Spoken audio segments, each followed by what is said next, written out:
And we are blessed to be able to announce that the Devi Parashakti will be gracing us today at 6 a.m. Indian Standard Time.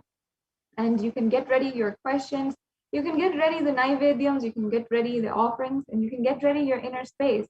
Sit with us, join us, and relax. Continue to be with us through this whole program, even if you're just logged in.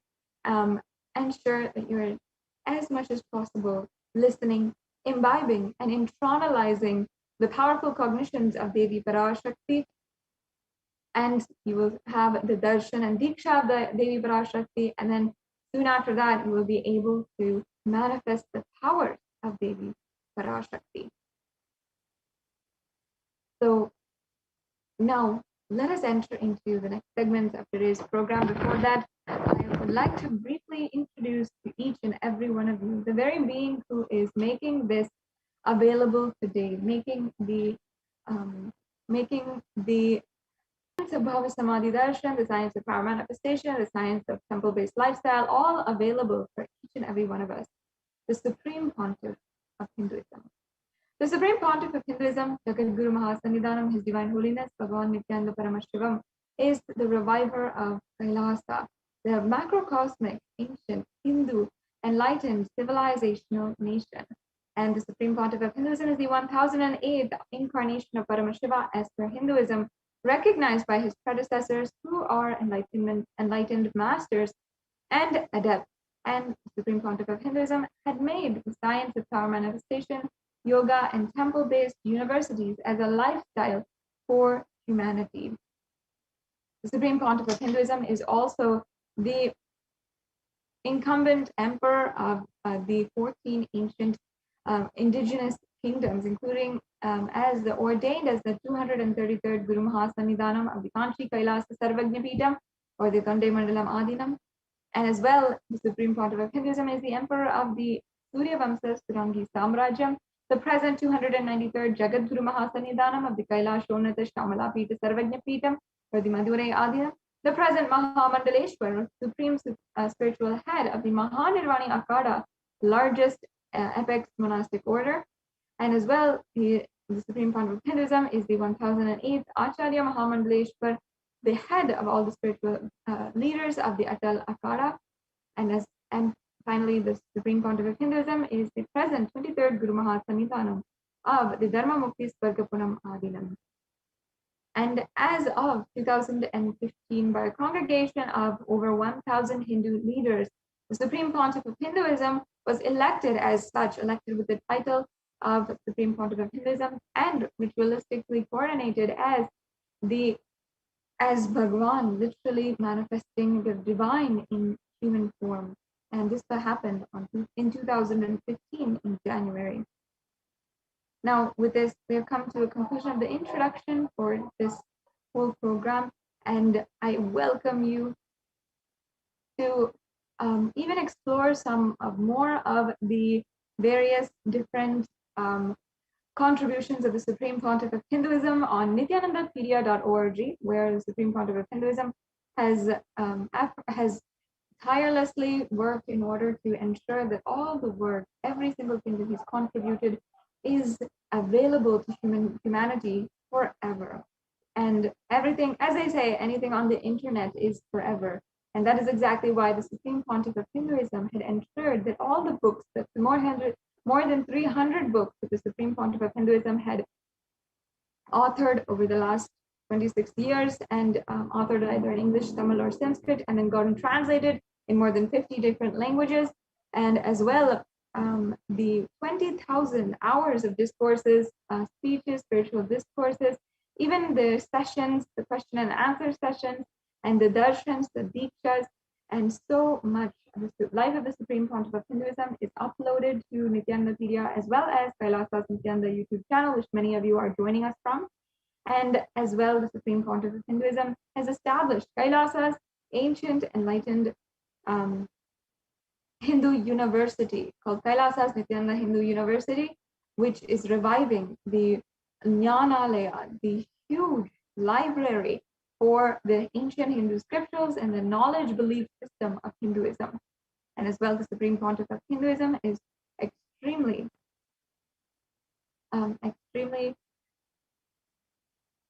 well known for his commentary on all of the various different Hindu scriptures, including the Bhagavad Gita, the Upanishads, the Vijnana Bhairava Tantra, the Shiva Sutras, the Yoga Sutras, the Brahma Sutras, and we can go on naming more.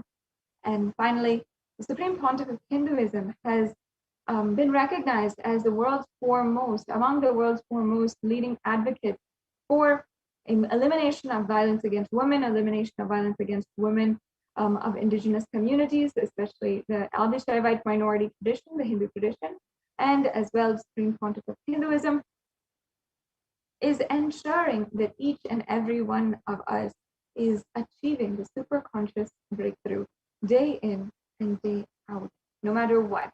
And with this program also, today we're having the live Parashakti Akashic reading beginning at 6 a.m. Indian Standard Time and 5:30 p.m. Pacific Standard Time. I invite each and every one of you, and also invite you to share with all your family and friends. Take a few minutes right now and let's get ready. Let's share with as many people as sense of Devi Parashakti amongst us today. Now, we'll be moving on into the next segment of today's program, where we'll be understanding the Shaktis of Paramashiva. Have you ever wondered what is the highest peak possibility of a human being? And perhaps you yourself have seen human beings who have been able to hold their breath underwater for a long time, who have been able to go without food for so many months, and human beings who are able to levitate, to materialize, and everything. If you ever wondered how this is possible and how can I do it? Today in this program and in this next segment, exactly, you will be able to experience exactly how you can manifest extraordinary powers. Joining with me right now is Ma Nithyananda, who is a Nithyananda Gurukul Balasan, and she is initiated by the Supreme Pontiff of Hinduism and trained in order to manifest and demonstrate the powers of Paramashiva. And she'll now be demonstrating the powers of the third eye, and also she'll share some of the experiences and the results of the extraordinary powers manifested through herself. And yes, and in today's Bhava Samadhi Darshan, all of you will also be receiving the initiations into the third eye awakening and various other powers with the blessings and grace of the Supreme Pontiff of Hinduism. So all of you will be manifesting the following powers of third eye, which is seeing with the eyes blindfolded, and also various other powers. And for those of you who might be wondering, where exactly is the third eye located and how it works? So the third eye is a cosmic browsing center located between the brows, and which upon initiation one can effortlessly express powers and see through the third eye just as you would with your two eyes. So now let's see what are Shaktis. What exactly are the Shaktis that we're speaking about and how they work?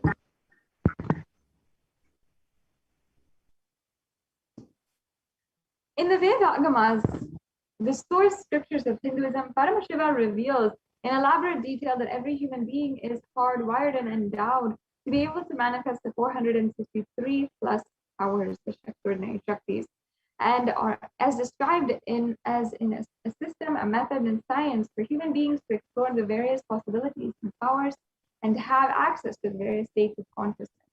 Shaktis manifest from a fundamental cognition that you are divine and you need to manifest divine, not that you are man and you need to reach the divine. And some of you might have heard the term Siddhis, as it's a very common term used for any type of extraordinary manifestations between Shaktis and Siddhis. Shaktis and enlightenment as a side effect of feeling connection and high integrity with the Guru, and are a source of enlightenment, whereas these are powers that manifest from tapas or penance for enlightenment and on the path of enlightenment. And here are some more differences between the Shaktis and the Siddhis. On one side, the Shaktis of Paramashiva manifest through ordinary human beings in an extraordinary way after initiation from the avatar. And on the other hand, Siddhis might divert you even for enlightenment. And Shaktis are permanent, whether you might believe it or not. And Siddhis, on the other hand, are not permanent. And they actually might divert you from enlightenment itself. And the source of all these Shaktis, Paramashiva, is the primordial divinity in Hinduism, the ultimate reality and cause, which is self-effulgent, Swayam Prakasha, all-pervading, unchanging, beyond time, space, form, and causality. And as the fundamental base of Avyakta, the unmanifest, and Vyakta, the manifest existence, he performs the Panchakritya, or the five cosmic acts of Shrishti, which is creation, Sthiti, sovereign rulership and maintenance, Samhara, rejuvenation, Throbhava, pulling out of delusion, and Anugraha, which is liberating grace for all living entities.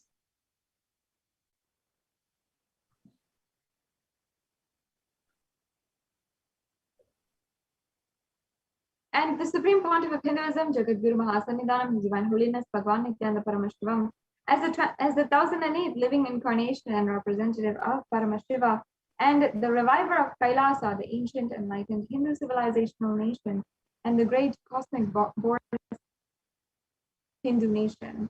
Ever since the beginning of the civilization, the Sanatana Hindu Dharma has been cradle of enlightened beings and warmly achieved sciences.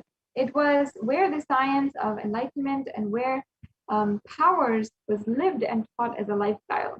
For the first time, in the modern day, the Supreme Pontiff of Hinduism is reviving this power manifestation science at a record-breaking, never. And all of this knowledge and these sciences are passed down from one generation to the next through the science of Diksha initiation by enlightened gurus. And the Supreme Pontiff of Hinduism, being recognized as an incarnation at a very young age, was trained and taught by his gurus the science of to revive the initiations and knowledge repositories for billions, to manifest the science of power manifestation from the disciplines of Vedanta, Tantra, Sri Vidya, Yoga and Yoga powers, Mantra Shastra, Siddha Vidya, science of Aushadha, Advaita, Bhakti Yoga, Paramashivajnana, Paramashivajnana, and much more. And you can all also see all the various gurus and enlightened mutants, gurus who trained and taught Swamiji into these sciences ever since he was young, the Guru Parampara, the lineage of gurus.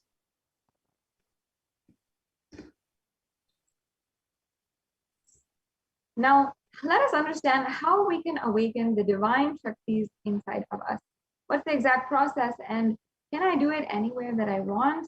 Is it something that has conditions or has any kind of fine print description? No. Yes, so every ultimate truth, jnana, is mapped into your consciousness, prajna, and manifests as a possibility and power of every being, prajnana.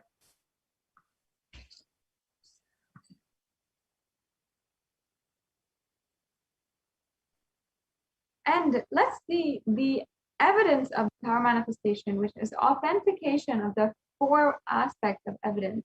One is Shastra Pramana, the second is the Apta Pramana, the third is the Atma Pramana, and the fourth is the Sakshi Pramana. And the Shastra Pramana, it is basically the Shastra Pramana, that is unchangeable truths revealed in the source scriptures. The Apta Pramana is experiences and results of the Aptas or the authorities of Hinduism and the Vedic rishis and scientists who time told and foolproof each and every one of these powers and tested it on themselves. And finally, the Atma Pramana is where is the account of the Supreme Pontiff of Hinduism himself and the millennia's under avatars personal experience of the avatar. And finally, the Pratyaksha Pramana is the empirical evidence from the observation and scientific experimentation.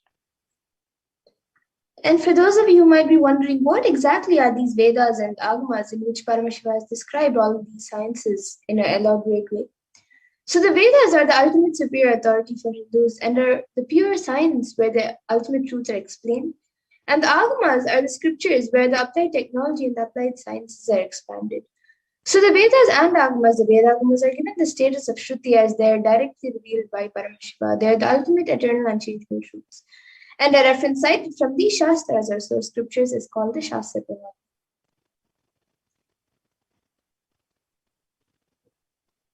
Now, let's get ready to witness the unique power demonstration of the powers of third eye. We'll now be entering into the sacred Brahmanas on the power of seeing through the third eye. So the Shastra Pramana for the power of third eye comes from the Vijnana Bhairava Tantra. I'll be chanting it now. Kapalantar manonyasya तिष्ठन्मीलितलोचनः क्रमेण मनसोदार्यात् लक्ष्ये लक्ष्यमुत्तमम्.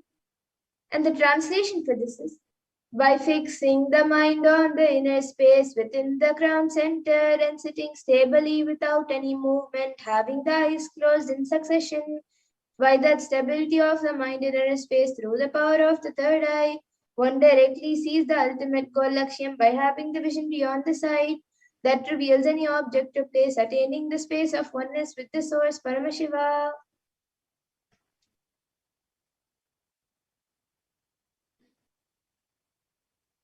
And the Apta Pramana is from the divine life of Bhagavan Sri Krishna when Sri Krishna had initiated the power of third eye for Arjuna on the battlefield.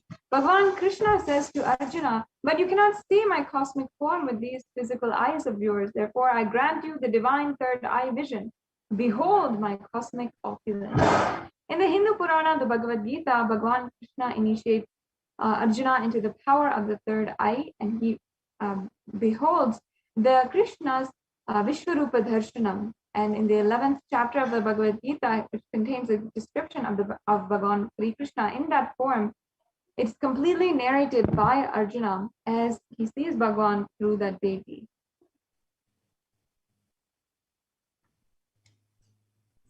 And the Atma Pramana for this, in Swamiji's own words, the first experience is that I was able to see everything around me, above me, the whole 360 degree, 10 directions, below me, everything. I realized not only I was able to see, I was able to feel and experience all of that as me.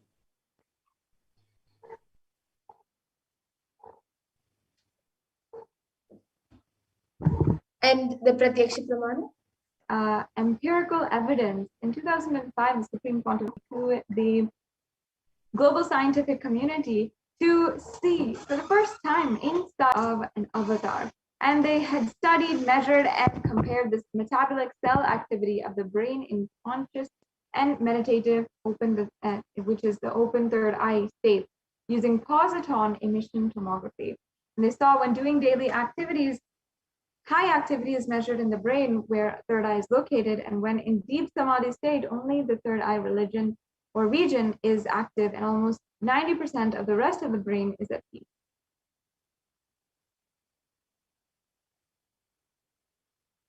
And here we have these Sakshi Pramana, the experiences, the results of the Balasams who manifest, and as well, not just the Balasams, but also the initiated disciples.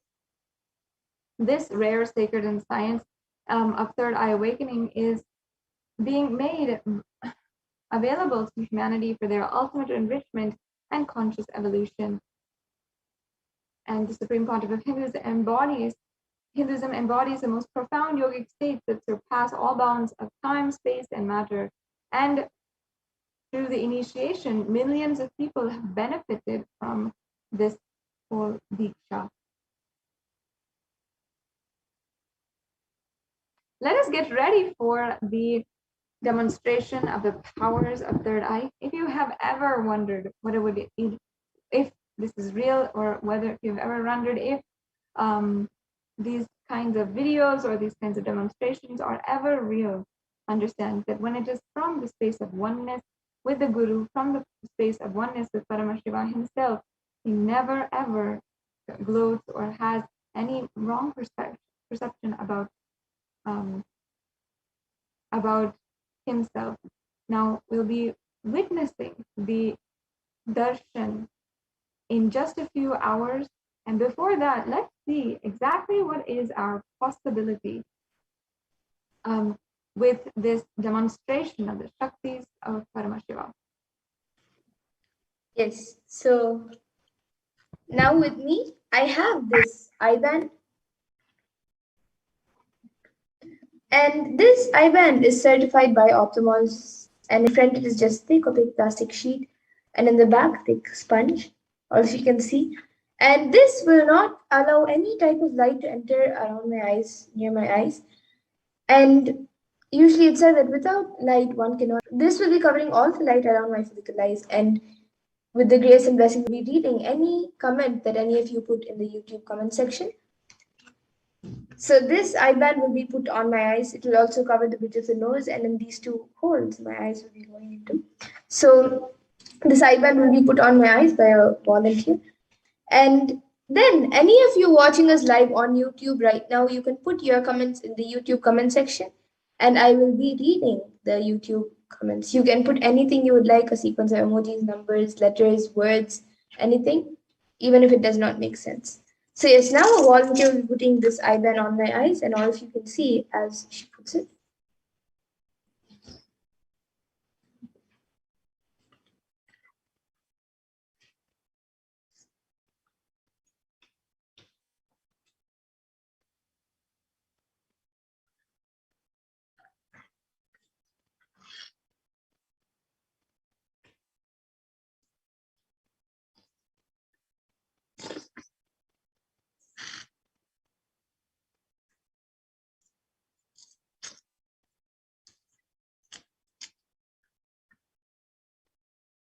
Yes, you can move a little to the left.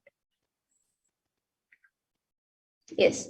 So now the eye band has been put, and I will be turning to my right, left, up, and down.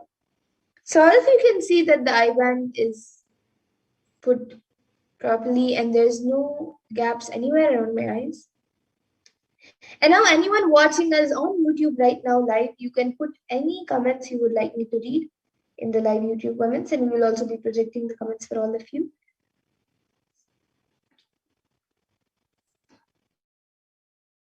The comments are going to be projected.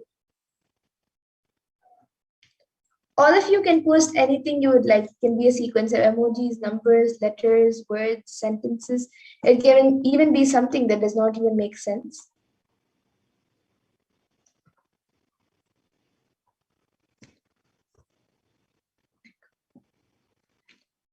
So the last comment we have is from Prabjot Gill, who has put, "Ma'am, my friend would like a body scan and he would like to know how he can get a stable life and manifest what he wants." And above that we have Prabjot Gilaya, who has also put 3 smiley emojis with its eyes closed. And then above that we also have Paramashanta Dharma, who has put 3 Om emojis with purple backgrounds and 3 nose emojis. Yes. And anyone else who would like to put in your comments, you can put it in before we move on to the next power.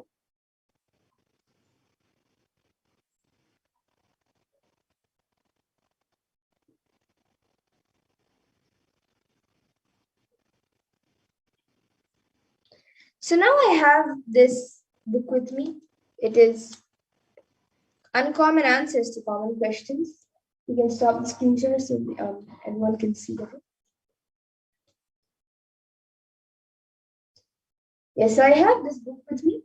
And now I'll be opening a random page in front of all of you and be reading the page. So I've opened a random page, and now I'll be reading the contents of this page.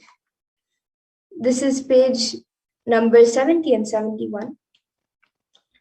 And next to 70, it says the simple truth straight away. And on page number 71, it says the same thing, the simple truth straight away. And so all of you can see this is page number 71 and 70 and 71. And now I'll be opening another random page.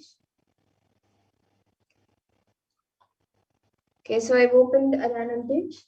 And now I'll be reading the contents of this page, any paragraph. So this is page number 134 and 135.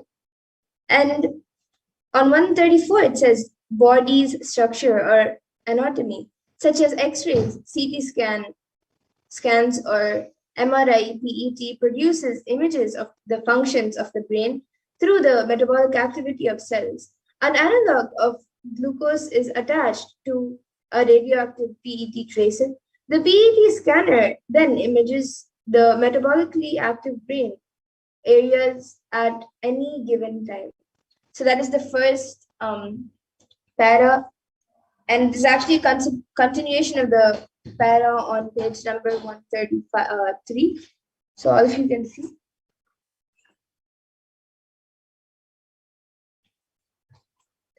Yes, and now with that, do we have any more comments?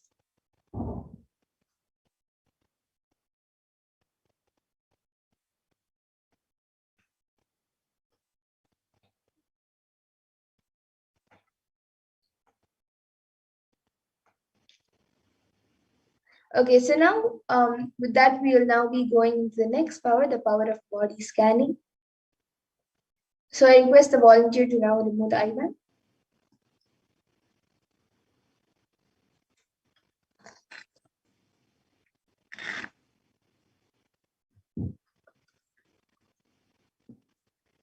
Yes, so all of you can see the IBAN is just as it was before. There is nothing added or removed from it. And now we'll be getting into the next power, the power of body scanning.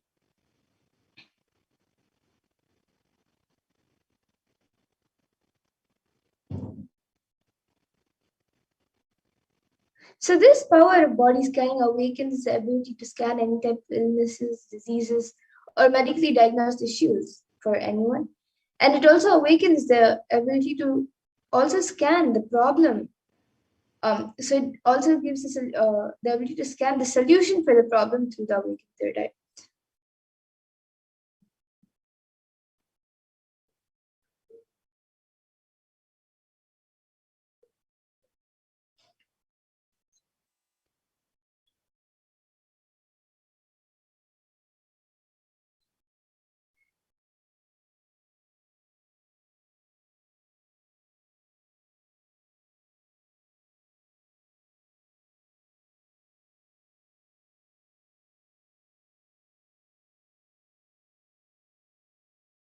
So the Shastra Pramana for this power of body scanning comes from the Vijnana Bhairava Tantra. Swadehe jagato vapi sukshma sukshma tarani cha tatvani yani nilayam dhyatvante vyajyate para. And in this verse, Bhagavan Paramashiva says, cognize deeply that from the subtle to the subtlest consecutive principles of your whole body, Swadeha, or the whole universe simultaneously consist of the essential reality. They are being absorbed in their source cause Paramashiva. By the experience of such restful awareness, one becomes complete from all thoughts, and the ultimate universal divine power, Paradevi Adi Shakti, is revealed, and the supreme power manifestation happens. And the next, the Apta Pramana for this power is from the life of a Siddha named Thereya. And he was one of the prominent disciples of Agatya. So one day, a man suffering from severe headache comes to Agatya, Rishi Agastya, for healing. And Agatya uses the power of body scanning and identifies the root cause of the headache. He reveals that there is a small terai, a type of frog, sitting in the person's brain. And Agatya immediately instructs Thereya, his disciple, to perform an open head surgery and remove the frog. And after the surgery is completed successfully, the person is cured and healed of the headache, thus gaining the name Terayar. And the Atma Pramana for this was itself on the 22nd of December 2019. So Swamiji shares how he uses the power of body scanning, paraphrasing his words. Only when I had the multiple compound hand fracture, I was forced to go for surgery and therefore for medical checkups related to that. At that time, they detected heavy metal quantity in my different organs. It was revealed that I had been poisoned without our knowledge. I immediately used diagnostic methods instead of medical facilities to study the body condition due to the poisoning. Through body scanning, I found out what the problems, imbalances happened, and what balances had to be done, where balances had to be done. I used allopathy as a second opinion to verify my findings. And all of you can see the Sakshi Pramana, which are the experiences and results of the manifestation by the initiate disciples. So here are a few sharings of few of the thousands of disciples who have successfully manifested the power of body scanning. And with that, all of us now will be entering into the Sakshi Pramana, the live demonstration of this power of body scanning. So anyone who would like a body scan can put your comments in the YouTube comment section. We already have Prabjot Gilaya who has asked for a scan for his friend. Prabjot Gilaya, I would just like to confirm if we have your friend's consent to do the manifestation.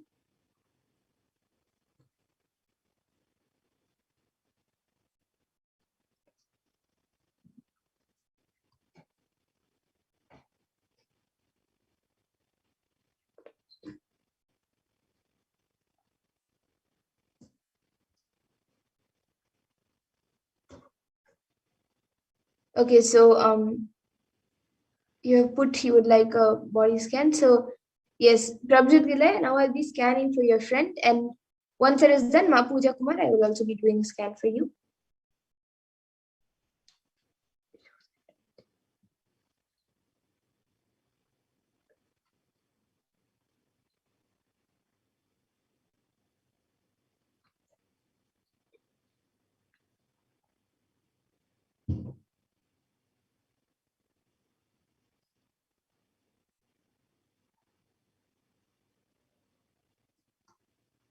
Yes, so Prabhjit Gilay, for you, for your friend, I was able to see that he is going through a lot of confusion in life. He's physically quite fine, and he's quite fit. I was able to see he just is going through a lot of confusion, which is distracting him a lot from what he actually wants to do. So I was able to see the solution for this is to everyday watch satsang, and at least one click that he gets from the satsang or from the Parashakti Akashic or anything, any satsang, even if it's a live satsang, he can watch it on NTV. And if he's not available at the time when satsang is playing on NTV, then any satsang which is on YouTube, he can watch a satsang, get a click, and throughout the day, in any action he does, use that click, and that will help him come out of the confusion. And with this, he will also see stability happening in life, and he will also be able to manifest the reality that he wants. So this is what I was able to see for your friend Aya, Prabjot Gilaya. So you can convey to him and get back in the comment section. And Ma Pooja Kumar, now I'll be doing a scan for you.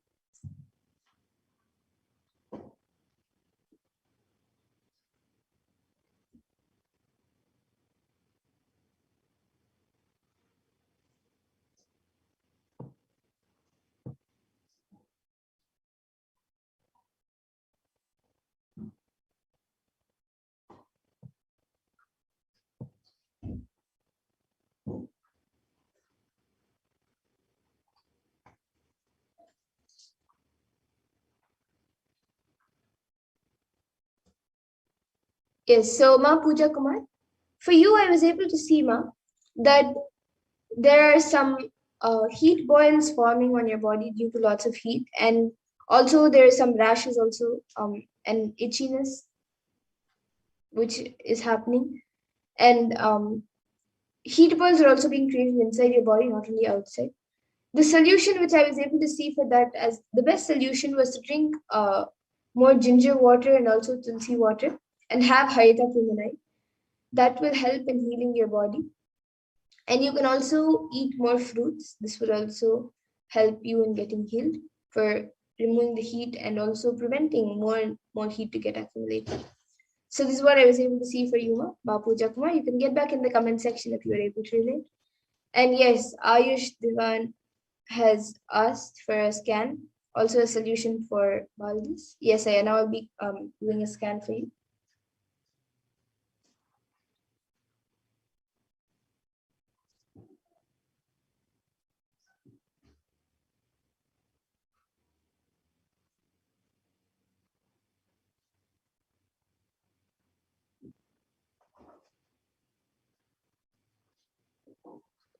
Yes, so Ayush Divan, for you, I was able to see that in your throat, you are going through some pain. You are having some pain and some burning sensation in the throat. So I was able to see the solution for that is to drink honey in the night after your dinner, maybe like 10 to 15 minutes before you go to bed, or 10 to 15 minutes after your dinner, anything. And the solution for your baldness, I was able to see that first you have to become confident of yourself. And after that, you can you should apply oil, and you can also I was able to see that it is actually because of incompletions that um, the balance is there. So do intense completion with your family, friends, and with yourself first, and that will help you in getting healed. And yes, with that, in the interest of time, we will now be moving to the next segments of this program.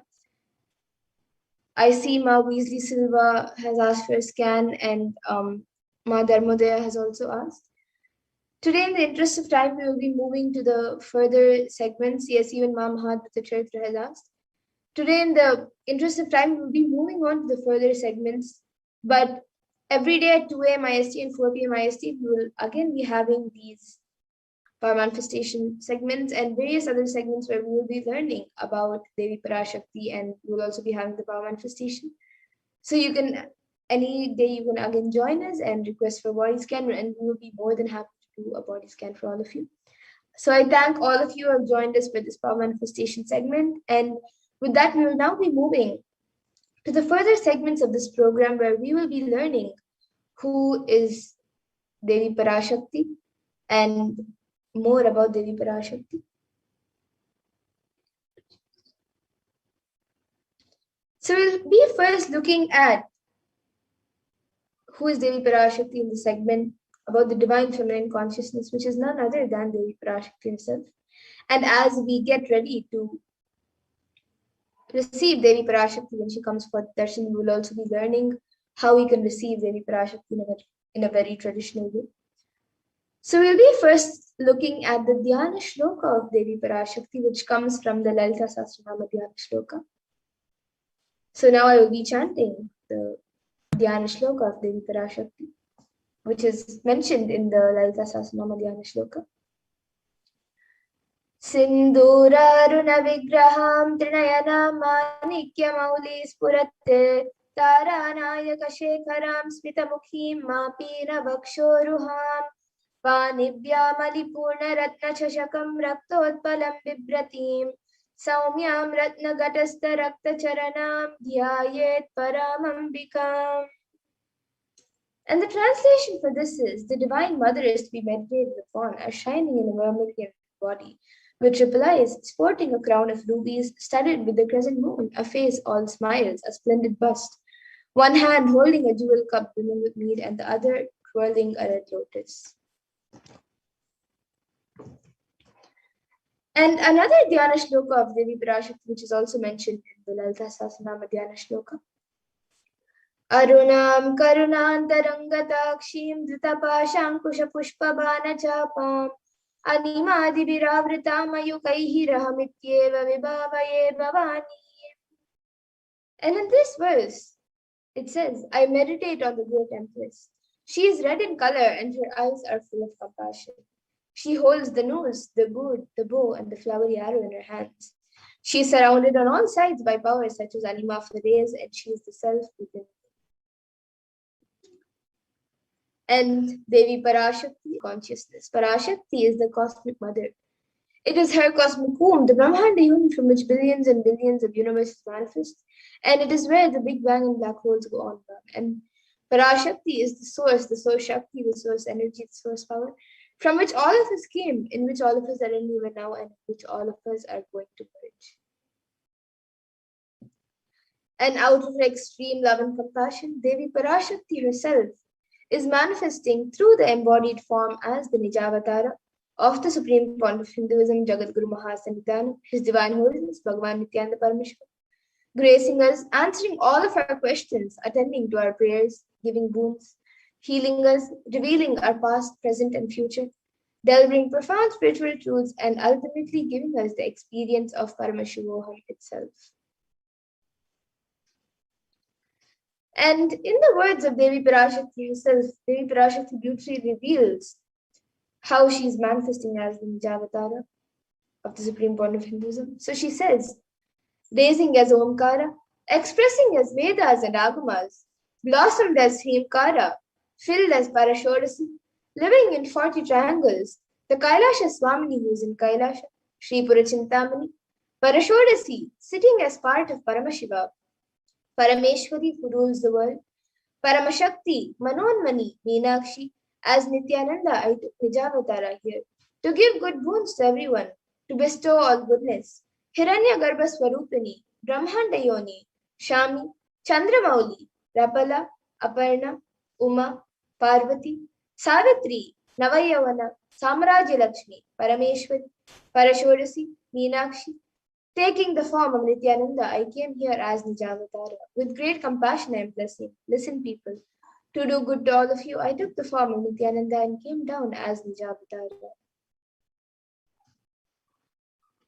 And Devi Parashakti also continues. She reveals, she again says, raising in Omkara, blossoming as Shiva.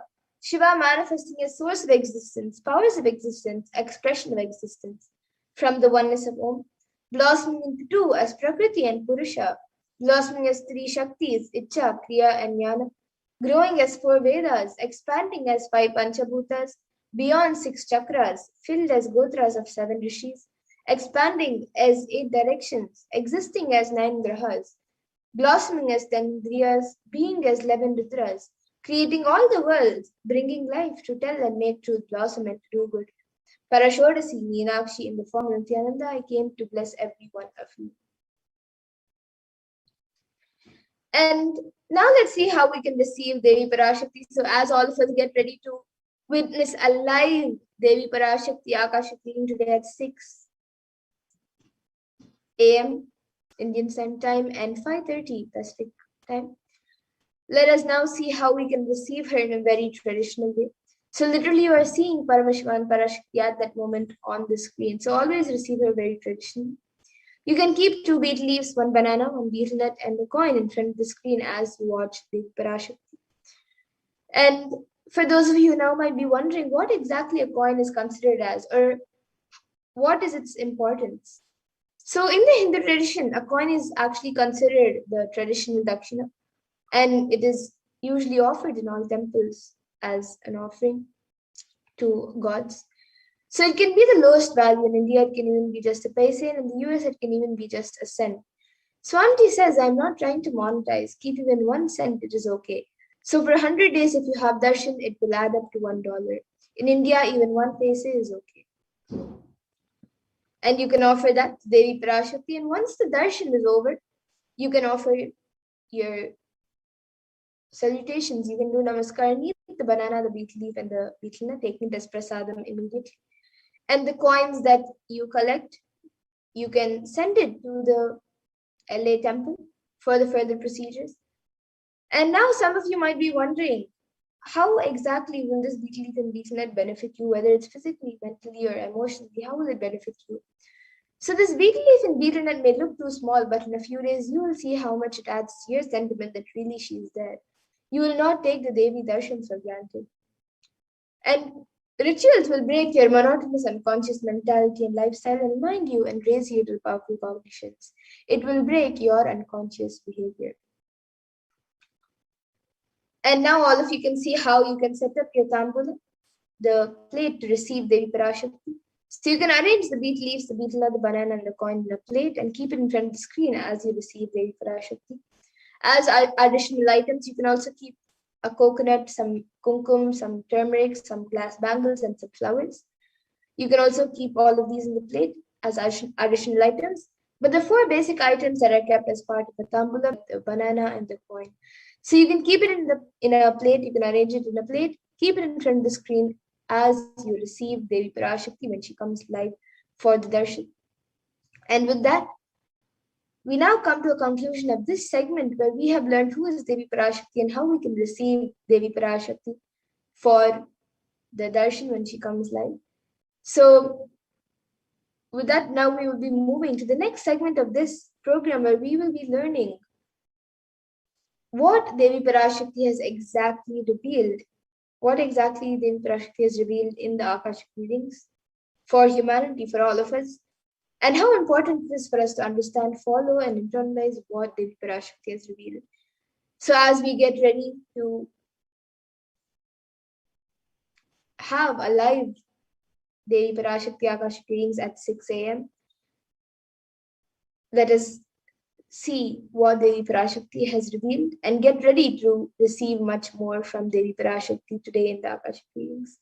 So please stay tuned for the further segments. We will be back after a really short break.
Nithyananda, welcome back, dear viewers. Sorry for the technical glitch. So let's enter into this next segment and understand some of the revelations made by Devi Parashakti for humanity. And let us understand how we can use them to guide our lives. Yes, we can go to the next slide, please.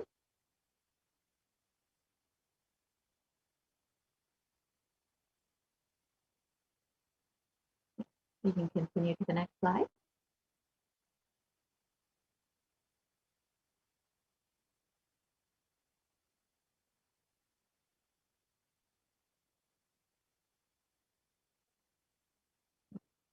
So humanity is still, sorry, we can go back to the previous slide.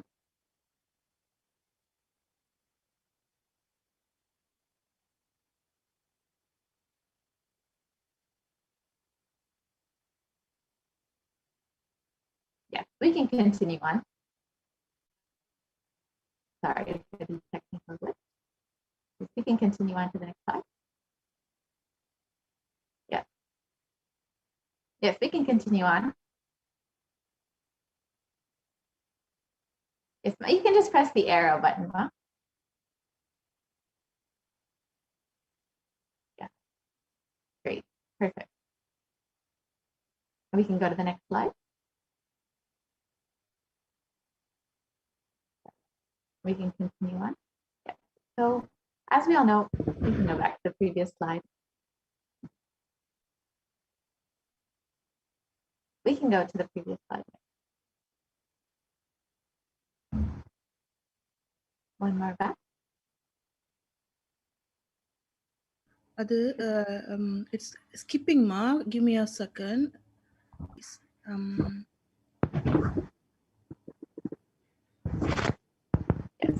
very good. Yes, we can go to the next slide, please. Yes, this is good. Thank you. So as we know, humanity is still undergoing the after effects of the cosmic deluge, the pralaya. Thousands of deaths due to the global pandemic and the emerging fungal epidemic, along with the record numbers of natural disasters, have taken a huge toll on humanity's collective psyche, leading to an increase in poverty, malnutrition, depression, and mental health issues. We can continue to the next slide. So let us understand what has caused this, who is behind this, how could we have avoided this, and what is the solution for this? In this segment, let us go through an analysis of Devi Parashakti's revelations on the cause and solution of the pralaya. So all of us know that the world is deeply suffering from this ongoing pandemic for the past 1.5 years. And over the course of this pandemic, over 4 million people have already died, and the number of cases has crossed well over 175 million. And the worst affected countries are US, India, and Brazil. And the number of cases of COVID-19 in India alone has crossed well over 29 million, and the number of deaths due to COVID-19 has crossed well over set, and the number of people fallen into poverty has been over 75 million. And these numbers are considered to be severely underreported, so much worse. And India is not just suffering from this global pandemic, but a depression and mental health that is seriously affecting the country, with 6.5% of the population suffering from some form of mental illness, and with a suicide rate of over 10.9 for every 1 lakh people. Suicide is one of the biggest causes of death in the age group between 15 to 24. And India is considered to be the 6th most depressed country.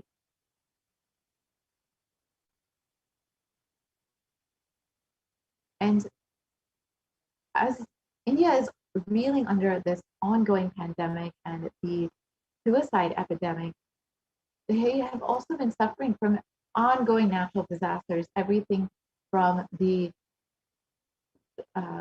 floods in Kerala to the floods in Maharashtra that have recently affected the state. And as all of this is going on, the third wave of the COVID-19 pandemic is soon to be approaching. So How could we have prevented this? How could we have avoided this? Yes, we can continue to the next slide. Let us listen to Devi Parashakti's revelations on the 31st of May, 2021 to understand a little bit more about this.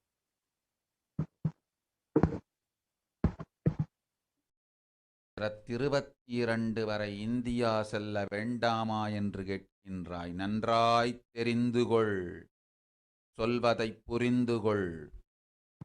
இந்த பெருநரகமான கிருமி போஜனம்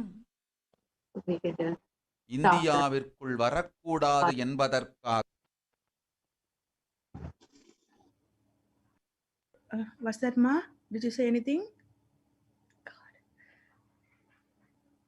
You can just stop the screen share and you can restart and share the audio.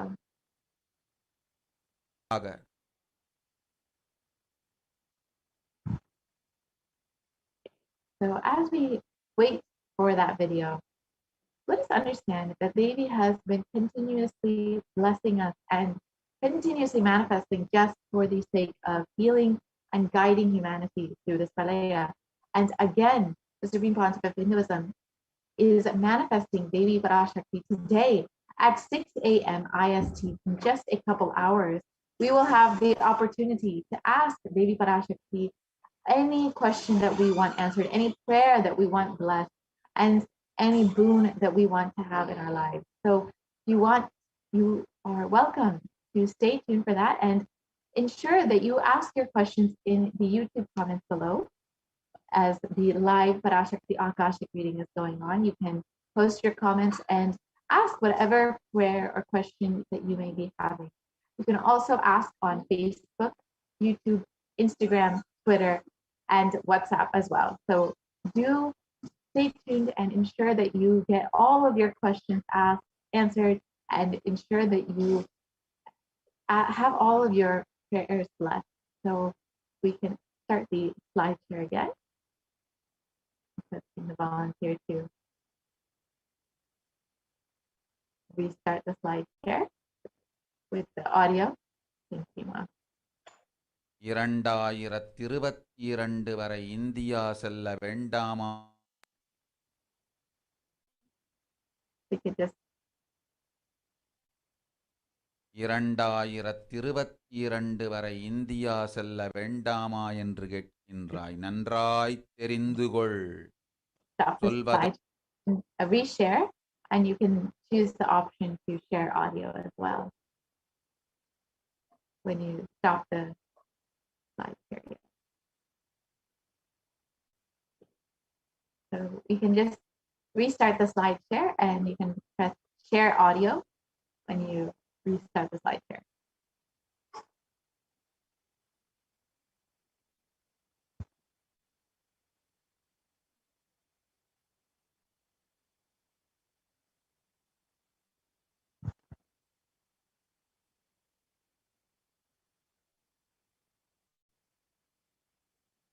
அதை புரிந்துகொள். இந்த பெருநரகமான கிருமி போஜனம்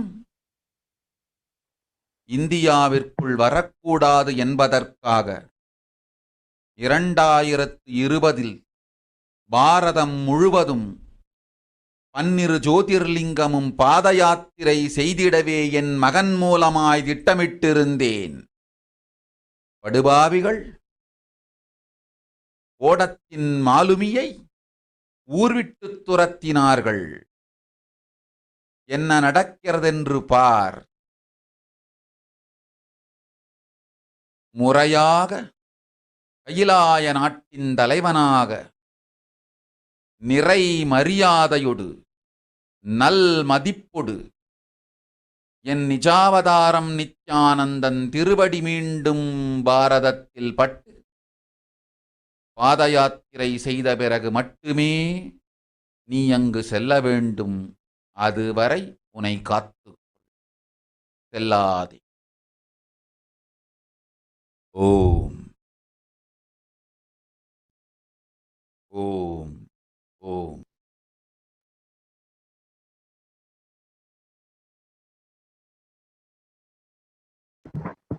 Yes, We can continue to the next slide, please.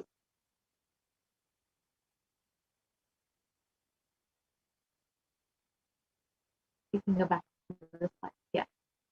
So as we get back to the slide, sorry for the technical glitch. So the Supreme Concept of Hinduism revealed that in 2020, the Supreme Concept of Hinduism was planning to do the Padayatra throughout India and re-energize the 12 Jyotirlingas. Let us look at the translation. For this huge Kidney Bhojanam held not to come to India. In 2020 itself, I had planned to do the Padayatra throughout India and the 12 Jyotirlingas through my son Swamiji. They chased the captain of the ship out of the country. See what is going to happen.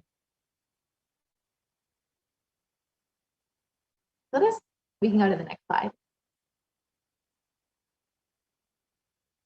So let us see what the Supreme Concept of Hinduism revealed as the vision for the Padayatra.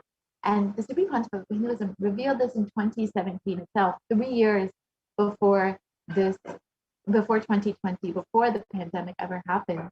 And it was solely to ensure that the re-energizing process happens and to ensure that this whole pralaya does not occur.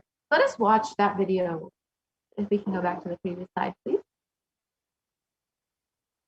You can go back. No issue.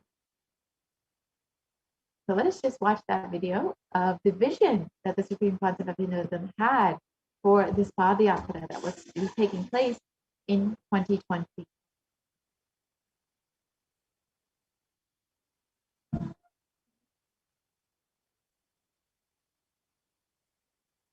So in the video, the Supreme Concept of Hinduism reveals that the vision for this Padayatra was to traverse from Kanyakumari. We can go back to the previous slide, Ma.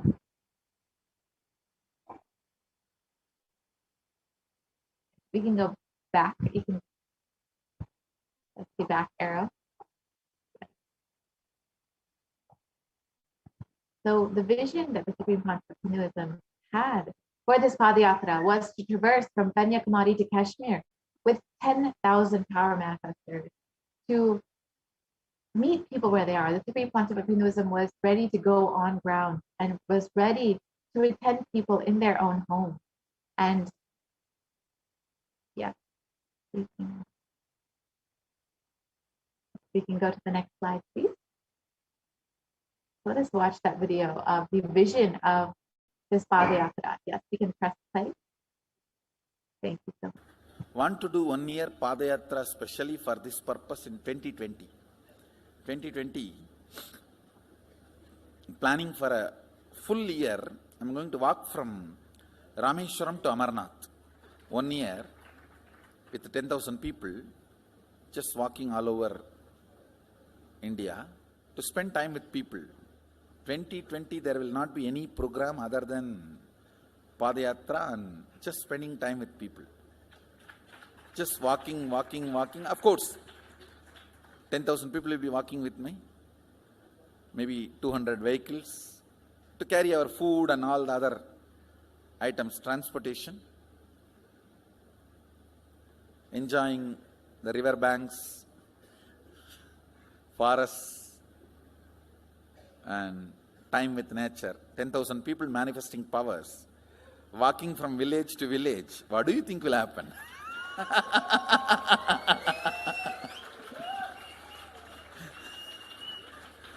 The scene of Buddhism spreading will be repeated now. How the Buddhism spread.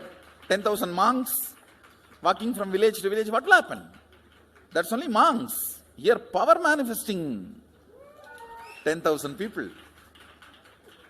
The whole village will be manifesting powers. Just want to enjoy India and let India enjoy me. So planning for next year Kumbh Mela 2019, next year January Kumbh Mela. Before that, all the Balalayam, everything. Balalayam is going to be like the same structure outside with one stone tower, gold coated. It will be something like a 40 to 50 feet tall stone tower, and 5 Rajagopurams, which will be something like 120 feet. This will be the Balalayam. And after the Mulalayam is built, this serve as a Utsava Murti Sannidhi, where the Utsava Murtis will be worshipped and where the Archanas. See, in the main temple, there will not be any Archanas. Just for darshan itself, there will not be time. Like Tirupati, you can only have darshan and Arti, the camp for Arti. No other worship is allowed in the main temple. Because 12 Abhishekam is going to happen. 12 Kala Abhishekams. So continuously the rituals will be going on. People can have only darshan. They will not be able to involve themselves in any ritual. Other than darshan, nothing else will be allowed. So all the archana, all the other offerings, like people will offer the archanas and other, everything will be done to the Utsava Murti, which will be kept in the Balalayam, the present Balalayam, present structure. So people can spend time here. That will be more like a main darshan. This will be like energy darshan, where you can give letter, get response. So by next year, the Balalayam will be ready. So 2019 full year, I will be conducting the programs and everything. 2020 will be the one full year Padayatra, walking. From next year, Jayanti, means 2019's Jayanti to 2020's Jayanti. Full year, Jayanti to Jayanti will be Padayatra. Before that, we will make 10,000 people power manifestors. It will be sannyasi, brahmachari, grihastha, all put together. 10,000 people will be walking. What a scene it will be. I think that is the only way the revival of Sanatana Hindu Dharma can be done. I need to get into the ground where people can see me, where they are living. I can't be waiting for people to come where I am living. Now I am sitting in one place to prepare these 10,000 people and make this science completely user-friendly. For that only I am sitting and working. So I have given 2 years for me now, 2018 and 2019. So 2020, before that 10,000 people will be ready to walk with me, manifesting powers. We will literally solve every person's problem in every village. The way we are walking, the path, route we are taking, physical healing or mental healing, or it's a too big visualization. How will you visualize? What will happen if 10,000 power manifestors enter into a village and ask people, tell me your problem now, come on, let's sort it out. Understand, 1,200 years before in Tiruvannamalai temple carvings, how the baby will be in the womb in 2nd month, 3rd month, all that is detailed way carved, it is there. Which scanning machine was there in those days other than the third eye? Very detailed carvings are there. Even Srirangam temple, the whole carving is there. Srirangam temple gives a week by week the whole picture of male baby and female baby. Any of you have seen that? Srirangam Rangaraja Mandapam, it very clearly portrays. There will be one Rangaranga Gopuram. In that next Rangaranga Gopuram, there is a Rangaraja Mandapam. We have already collected some chunk of 80-90 to be displayed in this Balalayam. Work is going on all of that. We are also going to tell you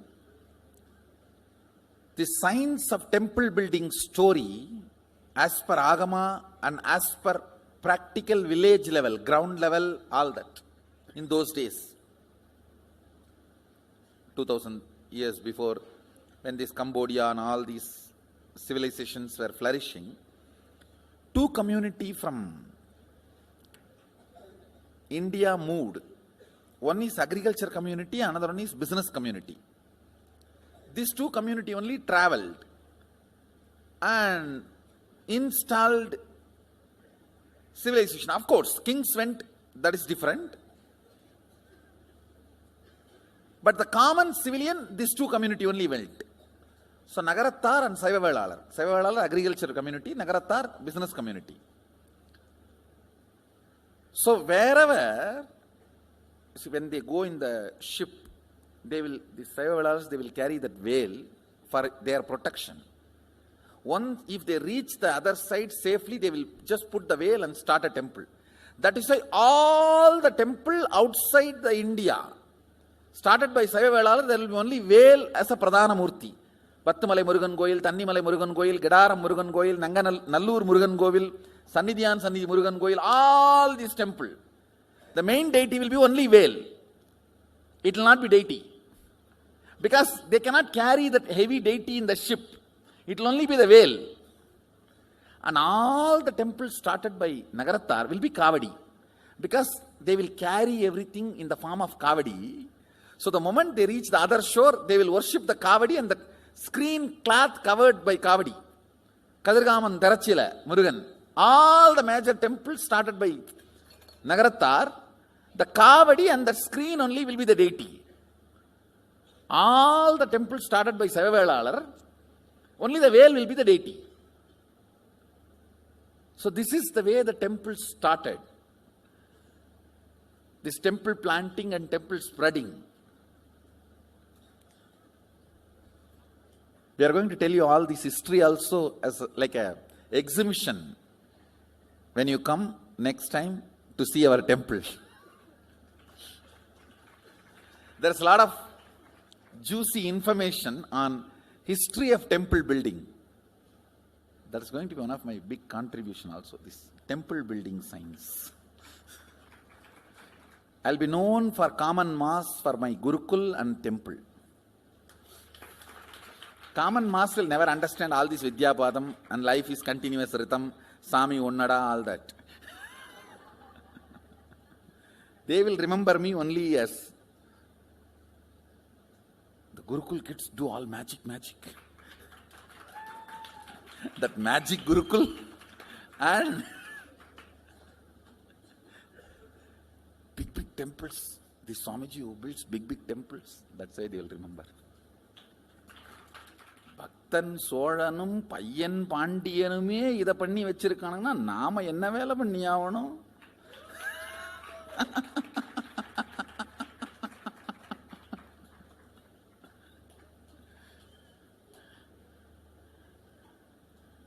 இல்ல நாமே வந்து போனோம்னு மறந்துருவானுங்க மனுஷ பசங்க.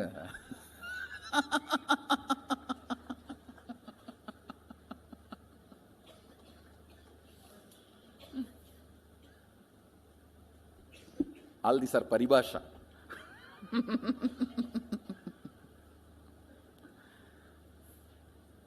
Paribhasha means, these horse brokers will have their own language.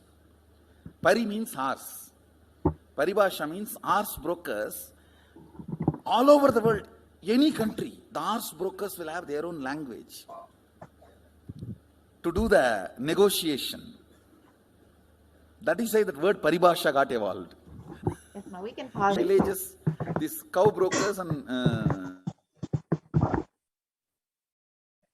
Sorry about that. So, as the Supreme Pontiff of Hinduism revealed, the vision for this Padayatra was to Kashmir and to meet people where they are, to give them solutions for every problem that they might be facing, whether it's physical problem, psychological problem, emotional problem, any problem. The Supreme Pontiff of Hinduism was ready to meet people in their own homes and to give them a solution. And literally, this whole Padayatra would be like the seed of Buddhism spreading again. And it would see the whole revival of Hinduism across India. And if I could request the volunteer to start the slide share again.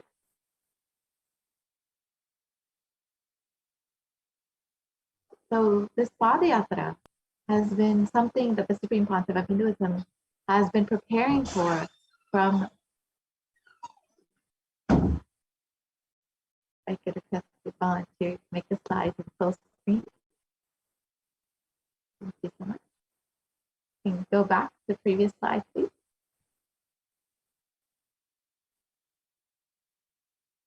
We can go to the next slide. And since the age of 10, the Supreme Pontiff of Hinduism has been enriching people and preparing them for this Padayatra to save them from this pralaya.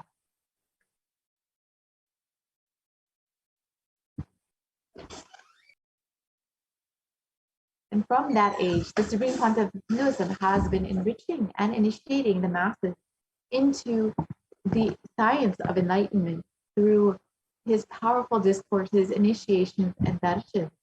And in the next several slides, we will see the various programs that the Supreme Pontiff of Hinduism has been conducting for the past 26 years to enrich and bless people with the science of enlightenment.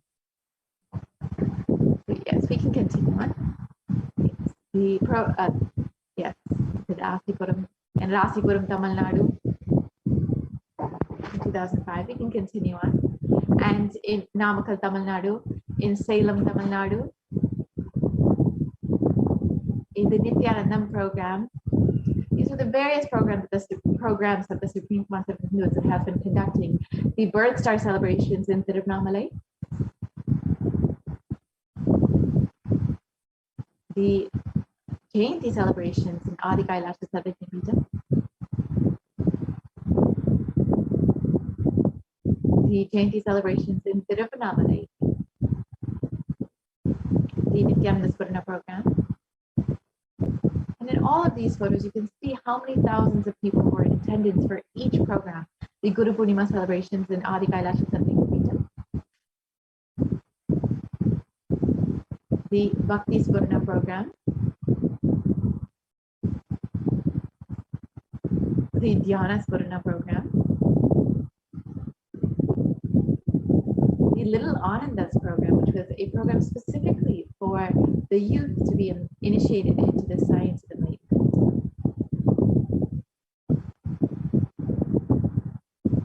The Sapta Yagam in Salem, Tamil Nadu, which was a series of homas, which you'll see in the next few photos, conducted by the Supreme Pontiff of Hinduism, where the Supreme Pontiff of Hinduism not only performed the homas himself, but also guided 1,008 other people to perform these same homas.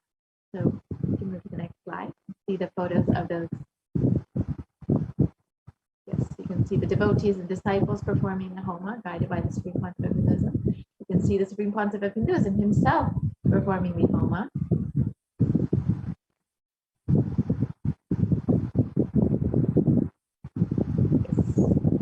Here are more photos of the Supreme Pontiff of Hinduism blessing people. Here you can see the next photo is the Nithyananda Swarna program conducted in Adi Kailasha Sarvajnapeetham.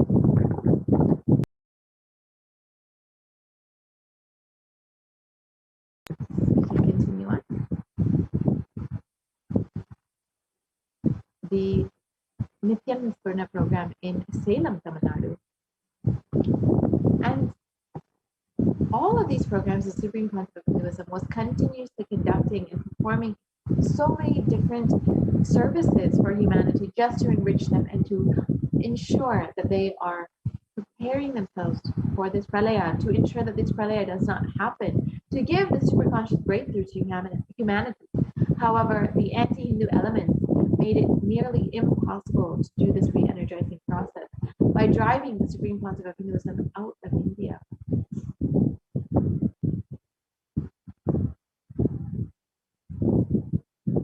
And Devi Parashakti revealed the solution for this on the 31st of May, 2021. So let us watch that video now.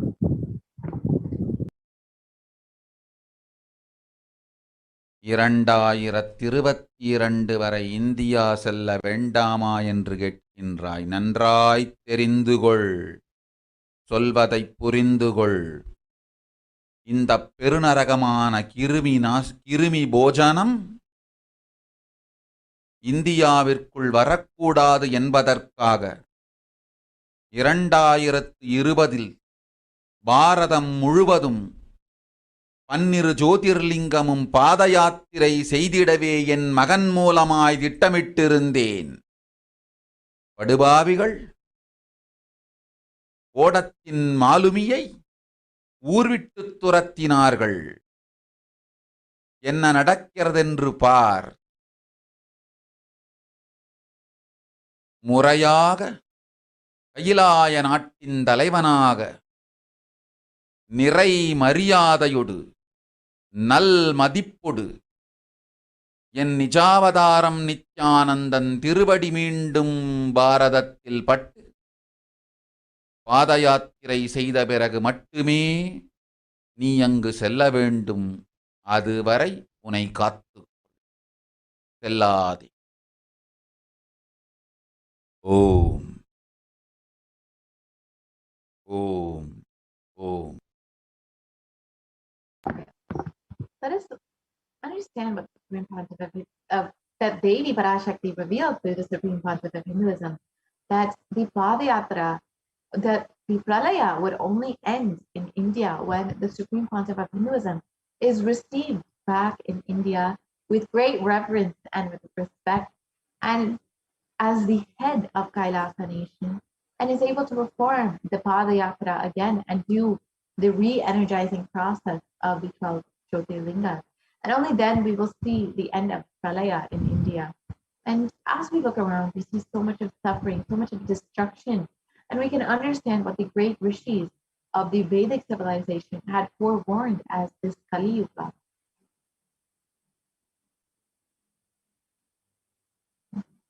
And Kali Yuga is considered to be the worst of the 4 yugas, where man will be his own worst enemy. In the Kurma Purana, it states that, we can look at the translation of this verse. In the next slide, please.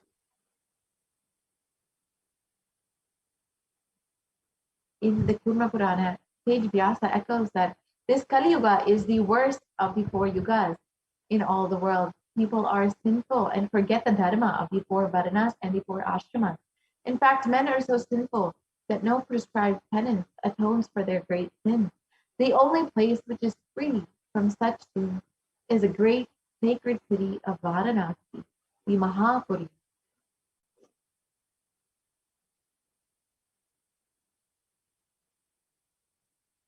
And it also states in the Kurma Purana that Lord Rudra, Paramashivoham himself, is the avatar for this Kali Yuga. And the translation of this verse, Brahma, is a presiding divinity or Devata for the Krita Yuga, the first cycle of time. In the Treta Yuga, the second cycle of time, it is Bhagavan Ravi, in which appeared Sri Rama. In the Dvapara Yuga, the third cycle of time, the presiding divinity is Vishnu. And in the Kali Yuga, the fourth cycle of time, the presiding divinity, the avatar, is Rudra, Lord Maheshwara, Mahasaraswara himself. And on the 2nd of January 1978, out of his deepest compassion to protect humanity, Paramashivoham himself descended into the human form in the Nijavatara of the Supreme Pontiff of Hinduism, Jagat Guru Mahasanidhanam, His Divine Holiness Bhagavan Nithyananda.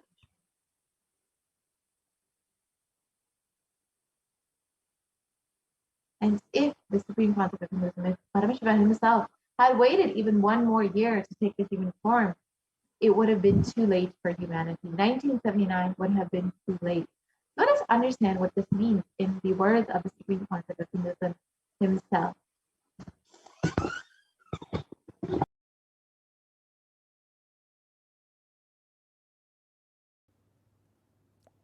And I tell you, O Hindus, don't be afraid. I am back with the same signs. We are going to be rich.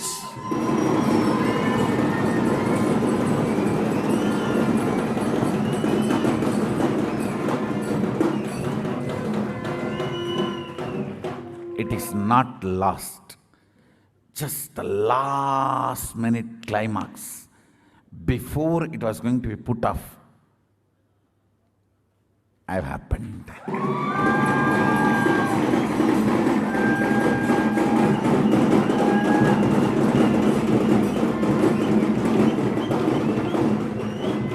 (1979) would have been late. 1979 would have been late. If I had time, I would have sent only ambassadors. because no time, I have to get up and come directly.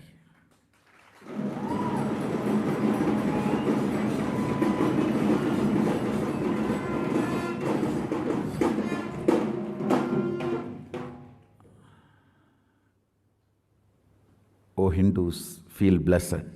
Science is not dead. It is available. I have everything needed to bring that science back to life and establish legitimacy.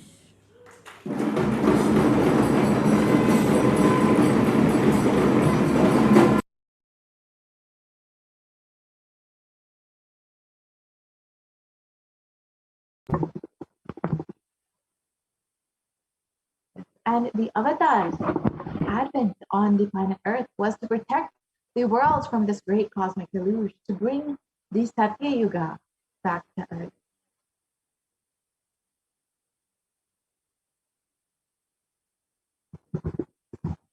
We can continue to the next slide.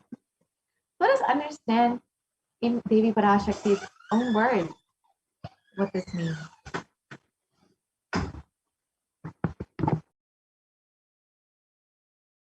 ஓம் ஓம் ஓம் உலக மக்களே கேளுங்கள். கலி முற்றி கலி கழிந்து புதுயுகம் சத்தியயுகம் புறப்பட வேண்டிய காலம் வந்ததனால் வந்திருக்கின்றது இந்த பெரும் பிரளயம்.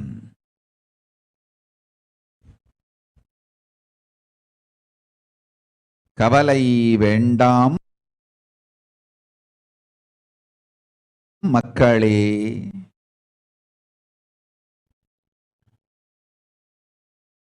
நித்யானந்தன் வடிவம் தாங்கி நாமே இங்கு வந்திருக்கின்றோம்.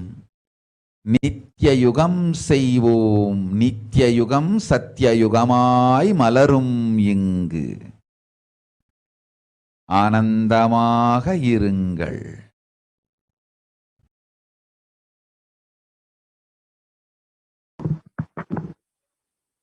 And the translation of Devi's revelation. People of the world, listen. Kali Yuga has matured, and over time, it has come for Satya Yuga to happen. So this great pralaya has come. Don't worry, people. In the form of Nithyananda, I myself have come here. I will make Nitya Yuga. Nitya Yuga will blossom as Satya Yuga. Be blissful.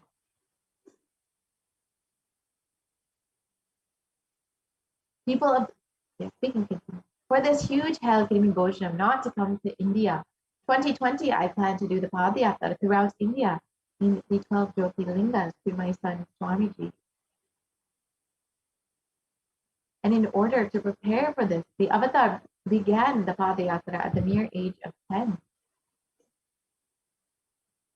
And the Supreme Pontiff of Hinduism began enriching people one person at a time with the truth from these sacred scriptures and the secrets of higher living.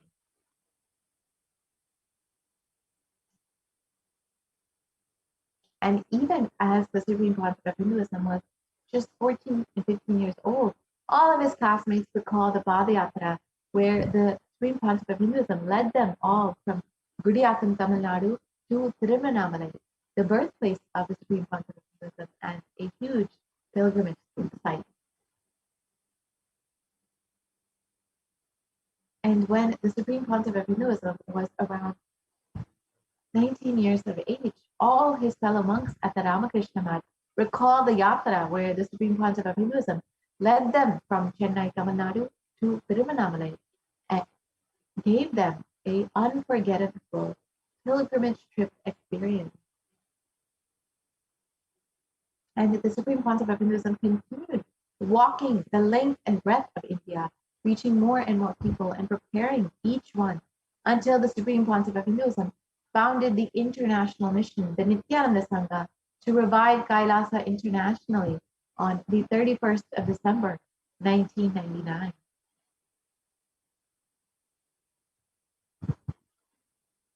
And the Supreme Pontiff of Hinduism established the very first Kailasa enlightenment ecosystem in Tiruchendur, Tamil Nadu on the 14th of April, 2001.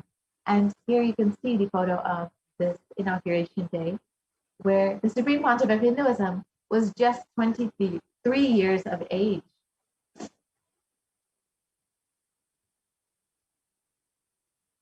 And in 2003, the Avatar continued his Vijayatra all over the world to enrich people from various backgrounds.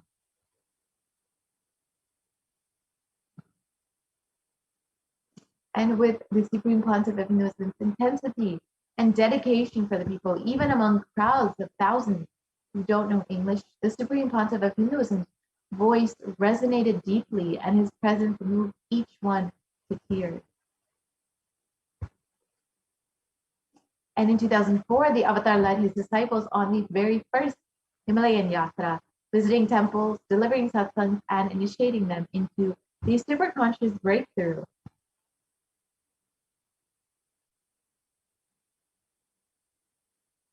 And subsequently, the Avatar personally organized and led yatras yearly and guided individual souls, not just to physical spiritual sites, but to supernal spiritual realms.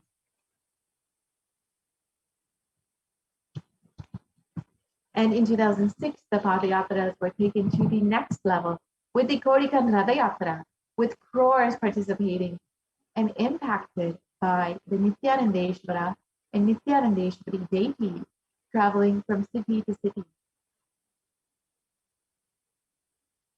Let us watch this video of the Kodikan Radayatra.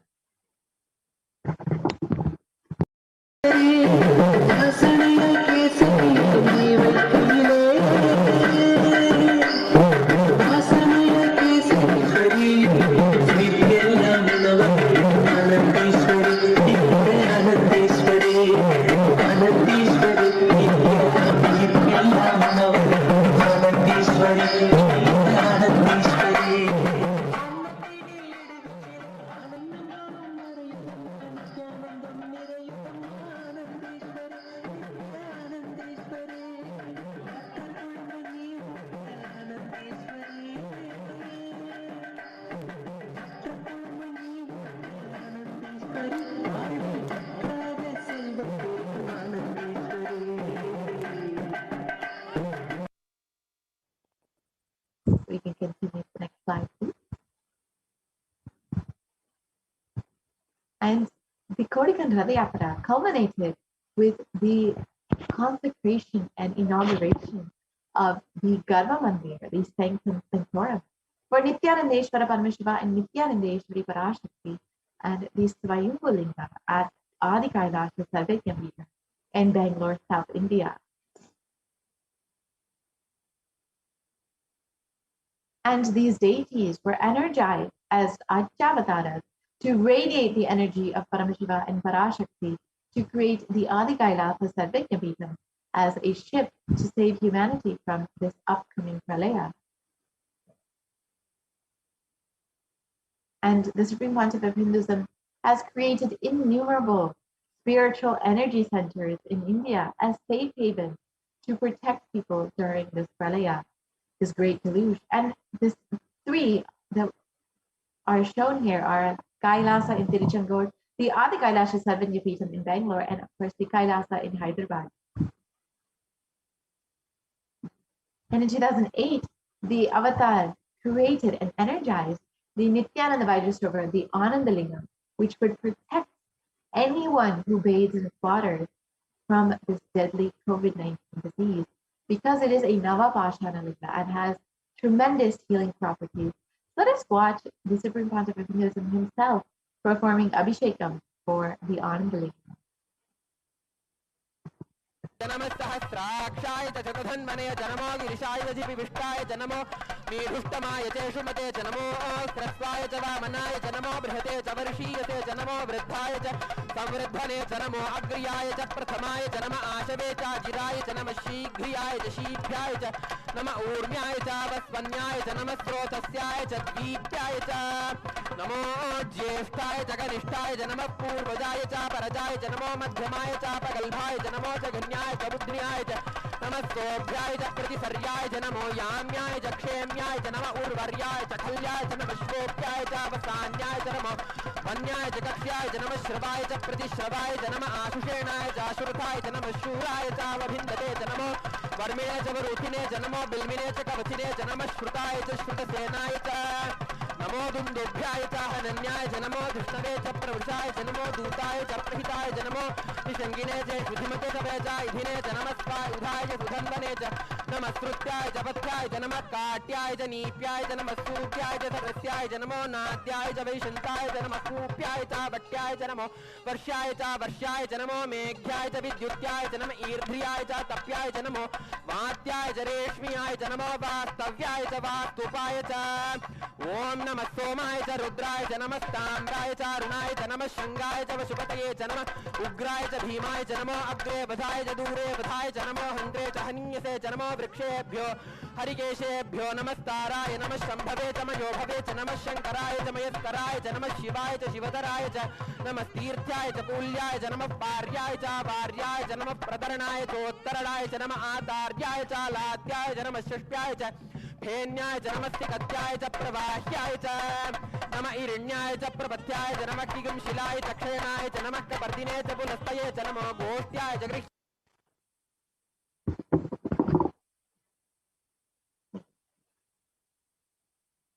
And in 2009, the Avatar held another Kodikan Radayatra and garnered international attention, creating a movement where lakhs of Hindus were once again embracing Hinduism.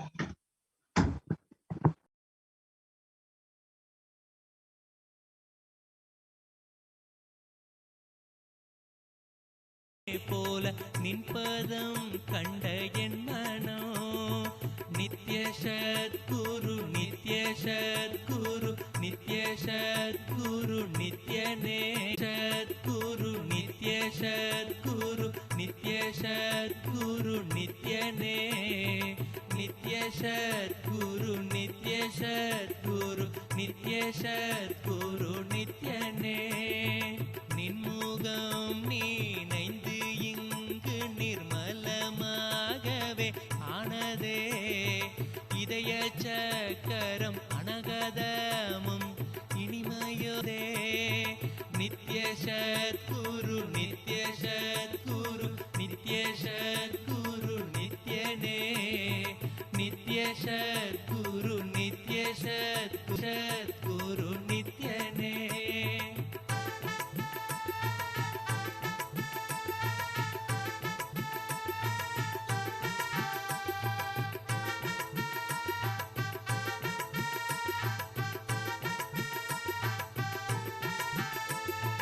மற்றவர் கண்டு மறைகள் எல்லாம் கழன்று விசுத்தி அதுவும் அசுத்தியாய் பொறாமையோடிங்கு ஏக்கத்தோடப்பா புண்ணியம் எல்லாம் போனதே எரிந்தவயிரும் ஏக்கமும் சேர்த்து விசுத்தி அசுத்தியானதே விசுத்தியை தீர்க்க விமலனின் பதம் விரைந்து இங்கு வரவேணுமே நித்ய சத்குரு நித்ய சத்குரு நித்ய சத்குரு நித்யனே நித்ய சத்குரு நித்ய சத்குரு நித்ய சத்குரு நித்யனே. ஆமை பூகுந்த எண்ணகந்தினை பொறாமை பூகாது காக்கவே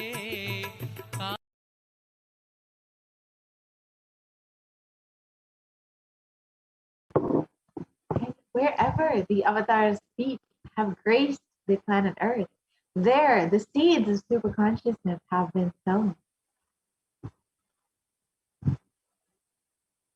And the Supreme Concept of Hinduism has created thousands of Kailasa enlightenment ecosystems and Tadvijnapitas all over the world and has reached over 1 billion people worldwide. And in the next several photos, we'll see just a few of the various Kailasa enlightenment ecosystems created by the Supreme Concept of Hinduism. The first is the Kailasa and Iro, the Adi Nithyananda Paramashivam, the very first Kailasa enlightenment ecosystem. Continue on. We have the Adi Kailasha Savitnapijam in Bangalore, India. The Kailasa in Tiruvannamala.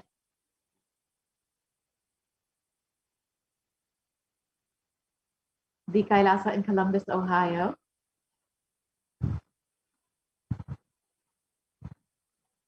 More photos of the Kailasa in Columbus, Ohio. The Kailasa in Los Angeles, California.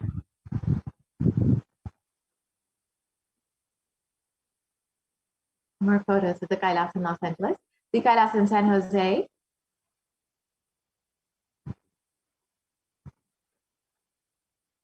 The Kailasa in Seattle, Washington.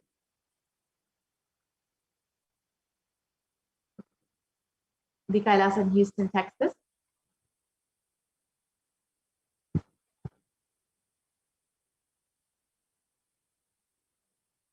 The Kailasa in Charlotte, North Carolina. The Kailasa in New York. The Kailasa in Washington, D.C. The Kailasa in Toronto, Canada.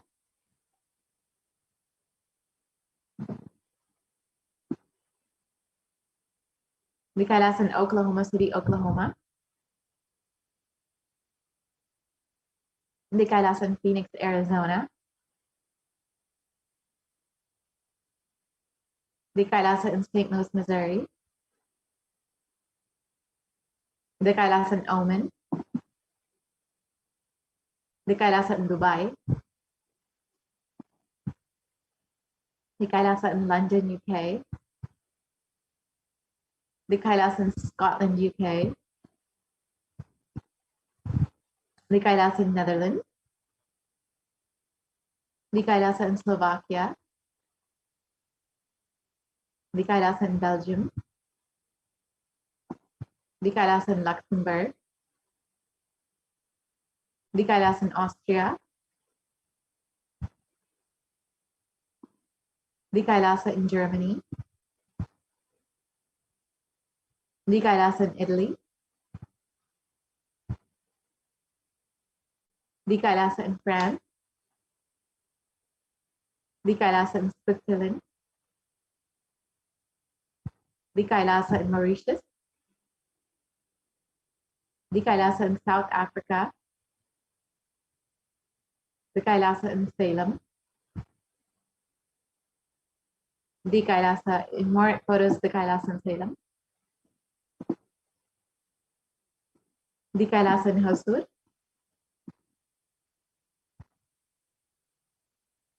The Kailasa in Patnam. The Kailasa in Varanasi.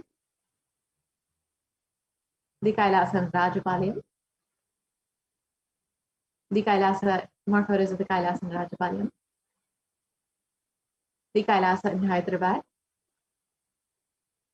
And the Kailasa in Kerala. The Kailasa in Gujarat, the Yogini Sarvinja Peetham.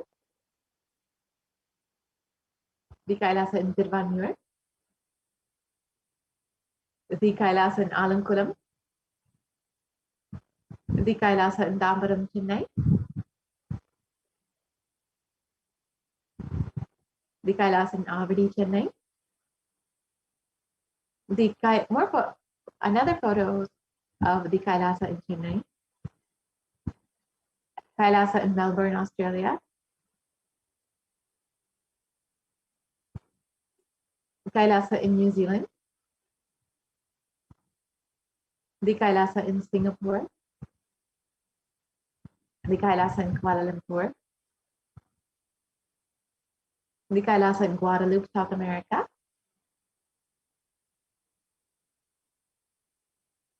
And Supreme Concept of Hinduism has created all of these Kailasa enlightenment ecosystems just to create a safe haven for humanity, to guide them through this pralaya, to ensure that everybody is staying safe, and is to ensure that they are not affected with all of these sufferings of this pralaya.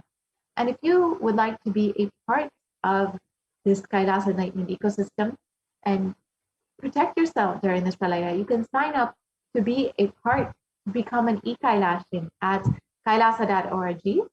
And with this, we will be concluding this portion of the segment. And we'll be entering into the next segment where we will understand how we can connect with Devi Parashakti and how we can receive all of the blessings and grace from Devi Parashakti herself. So let us stay tuned for this next segment where we can learn about the offerings that we can make to Devi Parashakti. We'll be right back after a very short break.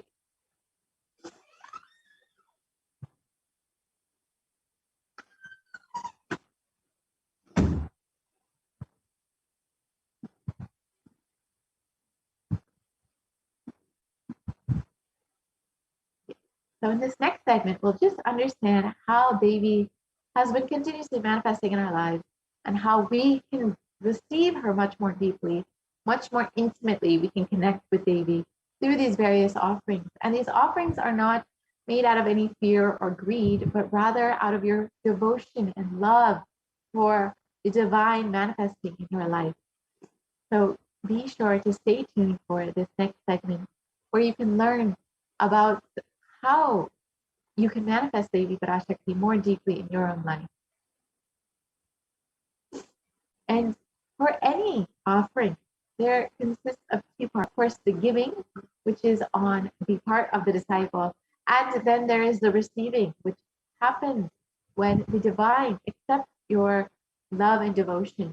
And of course, Devi Parashakti, manifesting through the Supreme Concept of Hinduism, will accept anything, even a small flower, if it is made with love and gratitude. So stay tuned for this next segment where you can understand more about how to connect with Devi Parashakti. ஆனந்தத்தை ஆனந்தத்தொடு ஆடிய ஆட்டத்தை கண்டோர் உயிருக்குளெல்லாம் இறங்கி குண்டலினி உயிர்ப்பிக்கச் செய்து மாய மனத்தின் இருளை அகற்றி மாயம் அழித்து மங்களம் தந்து குரு பக்தியும் சிவ பக்தியும் பரமசிவ பக்தியும் பரமசிவ சக்தியும் அளிக்கின்றேன். மனமாயை விடுத்து குரு பதத்தை பற்றுங்கள். நித்யானந்தமாய் நிஜாவதாரமாய் வந்துதித்த என்னை பற்றி வாழ்வில் எல்லா நலமும் பெற்றிடுங்கள். ஓம் ஓம் ஓம். யாதுமாகி நின்றாய் காளி, ஓம் காளி ஓம் சக்தி, ஓம் காளி ஓம் சக்தி, ஓம் சக்தி ஓம் சக்தி ஓம் சக்தி. ஓம் ஓம் ஓம் ஓம்.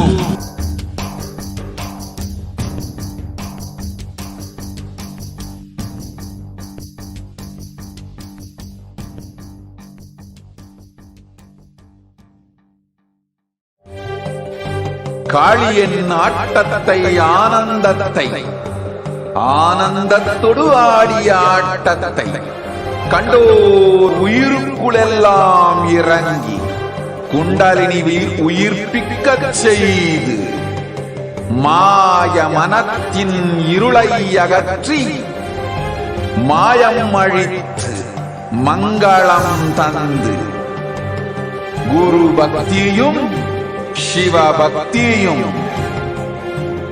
பரமசிவ பக்தியும் பரமசிவ சக்தியும் அளிக்கின்றேன். மனமாயை விடுத்து குரு பதத்தை பற்றுங்கள். நித்யானந்தமாய் நிஜாவதாரமாய் வந்துதித்த என்னை பற்றி வாழ்வில் எல்லா நலமும் பெற்றிடுங்கள். ஓம் ஓம் ஓம். யாதுமாகி நின்றாய் காளி, ஓம் காளி ஓம் சக்தி, ஓம் காளி ஓம் சக்தி, ஓம் சக்தி ஓம் சக்தி ஓம் சக்தி. ஓம் ஓம் ஓம் ஓம்.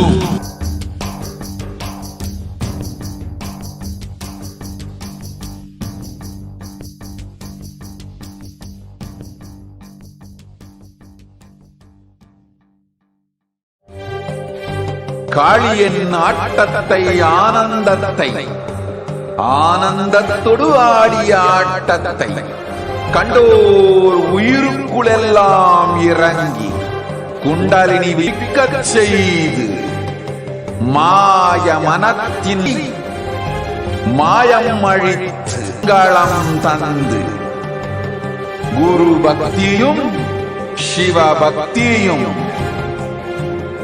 பரமசிவ பக்தியும் பரமசிவ சக்தியும் அளிக்கின்றேன். மனமாயை விடுத்து குரு பதத்தை பற்றுங்கள். நித்யானந்தமாய் நிஜாவதாரமாய் வந்துதித்த என்னை பற்றி வாழ்வில் எல்லா நலமும் பெற்றிடுங்கள். ஓம் ஓம் ஓம். யாதுமாகி நின்றாய் காளி, ஓம் காளி ஓம் சக்தி, ஓம் காளி ஓம் சக்தி, ஓம் சக்தி ஓம் சக்தி ஓம் சக்தி. ஓம் ஓம் ஓம் ஓம்.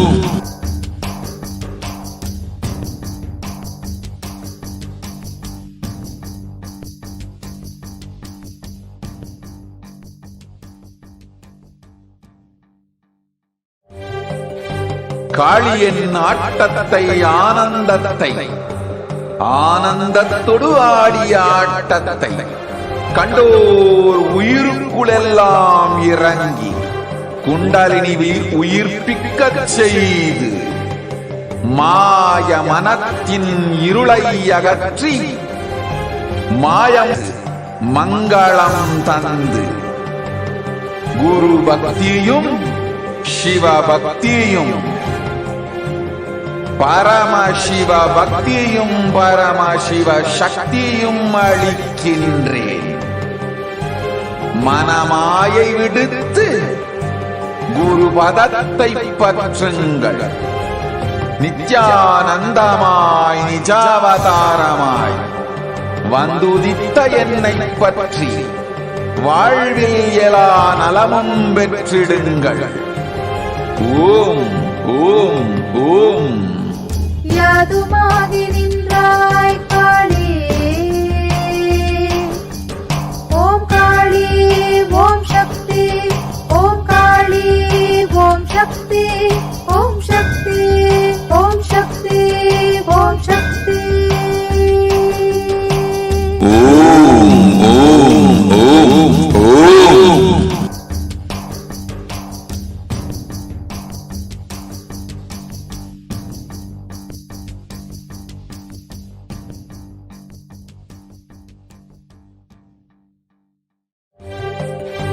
காளியின் ஆட்டத்தை ஆனந்தத்தை ஆனந்தத்தொடு ஆடிய ஆட்டத்தை கண்டோர் உயிருக்குளெல்லாம் இறங்கி குண்டலினி உயிர்ப்பிக்கச் செய்து மாய மனத்தின் இருளை அகற்றி மாயம் அழித்து மங்களம் தந்து குரு பக்தியும் சிவ பக்தியும்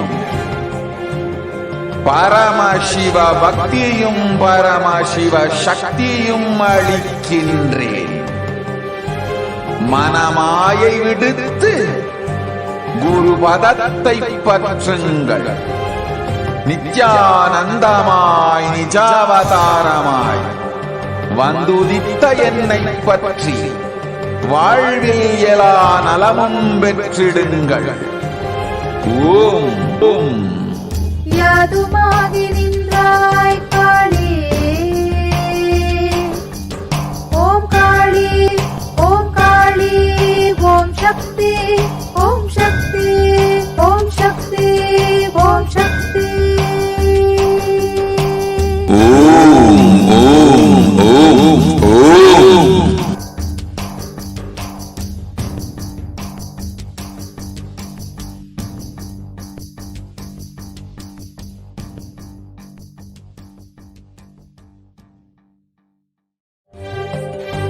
காளியின் ஆட்டத்தை ஆனந்தத்தை ஆனந்தத்தொடு ஆடிய ஆட்டத்தை கண்டோர் உயிருக்குளெல்லாம் இறங்கி குண்டலினிவில் உயிர்ப்பிக்கச் செய்து மாய மனத்தின் இருளை அகற்றி மாயம் அழித்து மங்களம் தந்து குரு பக்தியும் சிவ பக்தியும்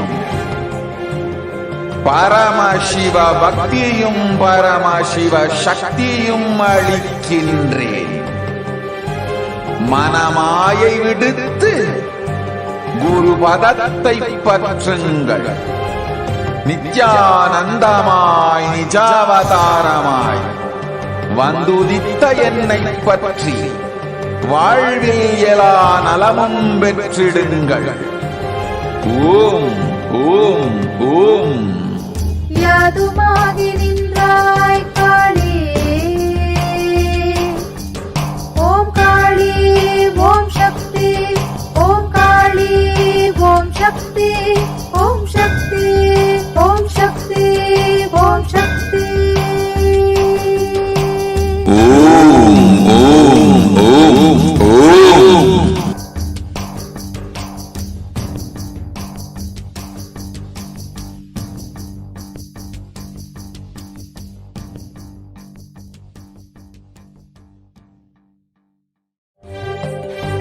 காளியின் ஆட்டத்தை ஆனந்தத்தை ஆனந்தத்தொடு ஆடிய ஆட்டத்தை கண்டோர் உயிருக்குளெல்லாம் இறங்கி குண்டலினிவில் உயிர்ப்பிக்கச் செய்து மாய மனத்தின் இருளை அகற்றி மாயம் அழித்து மங்களம் தந்து குரு பக்தியும் சிவ பக்தியும் பரமசிவ பக்தியும் பரமசிவ சக்தியும் அளிக்கின்றேன். மனமாயை விடுத்து குரு பதத்தை பற்றுங்கள். நித்யானந்தமாய் நிஜாவதாரமாய் வந்துதித்த என்னை பற்றி வாழ்வில் எல்லா நலமும் பெற்றிடுங்கள். ஓம் ஓம் ஓம். யாதுமாகி நின்றாய் காளி, ஓம் காளி ஓம் சக்தி, ஓம் காளி ஓம் சக்தி, ஓம் சக்தி ஓம் சக்தி ஓம் சக்தி. ஓம் ஓம்.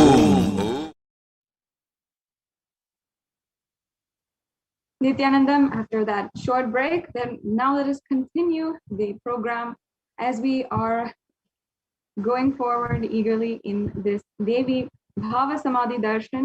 Let us understand the various different offerings that you can make today for Devi Parashakti. We can go on to the next slide. In Hinduism, it's a religion of gratitude and offering your gratitude to the divine. And not only that, but also all the things around you, even the energies that exist inside of you, the energies that exist in the whole universe.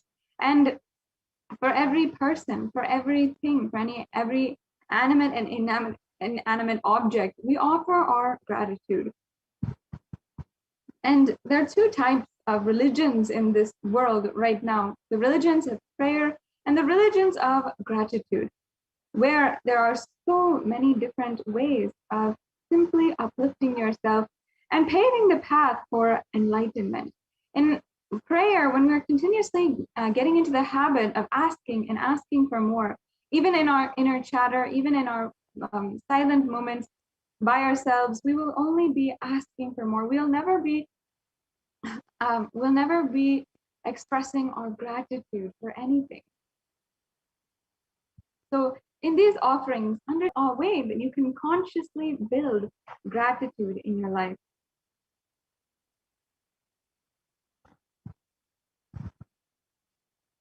Yes. So in the science of the sacred feminine consciousness, is understood and accepted that masculine and feminine, both consciousness, have to be expressed equally by every human being to be enlightened. Until enlightenment, only the masculine dimension expresses more than the feminine dimension, irrespective of male or female physical bodies. And even the Supreme Pontiff of Hinduism has explained in detail how this actually works, how awakening the sacred feminine consciousness, it happens in every being, male or female, regardless of the fact if they are, regardless of the fact of their physical gender, but their energies. Even in Devi Parashakti, it's described in the Arunachala Purana how the feminine energy is awakened inside of her. And here we have all of the different aspects that we need to complete inside of us, the 5 dimensions, to achieve enlightenment. Every human being needs to complete with these 5 dimensions to achieve enlightenment. 1 is Putrus, 2 is the Kuladevatas, the 3rd is the parents, 4 is nature, and 5 is Guru.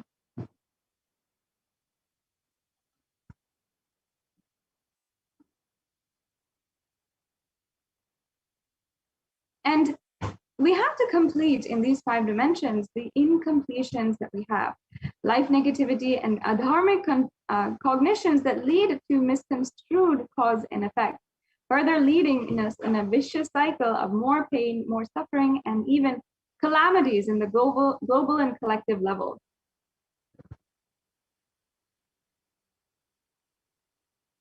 And being sensitive is being aware and gratitude to life.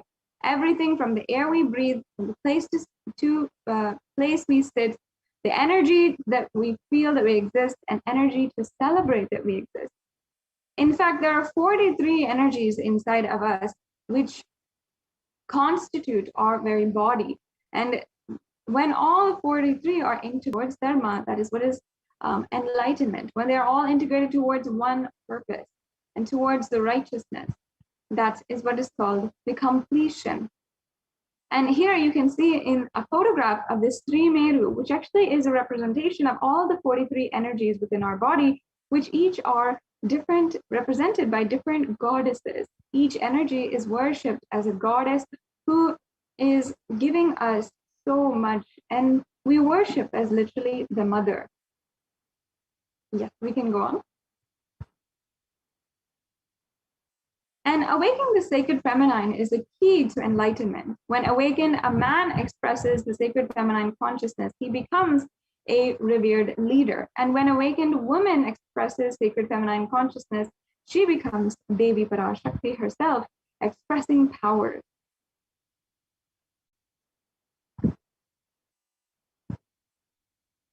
Sorry, I think we might have gone back. We can go back to where we were before.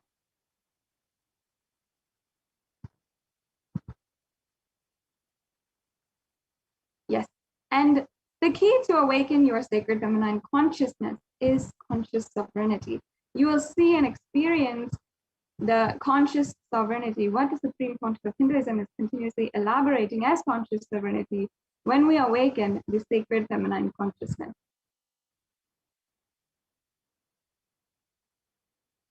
And out of millions of paths, the easiest, sweetest, and most beautiful of paths to connect to enlightenment and to achieve enlightenment is connecting with the cosmos as mother, Devi Parashakti, the cosmic feminine energy.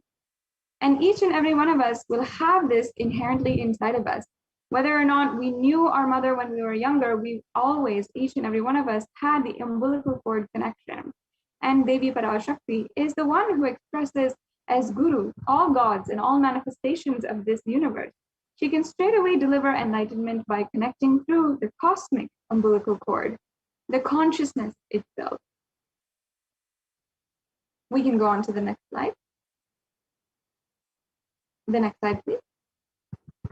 As we're going through the offerings, they are not to benefit the divine, but to close our gap with the divine consciousness. When we achieve completion with the Divine Mother, her infinite powers with her sweet grace starts nourishing all our dimensions through the cosmic umbilical cord.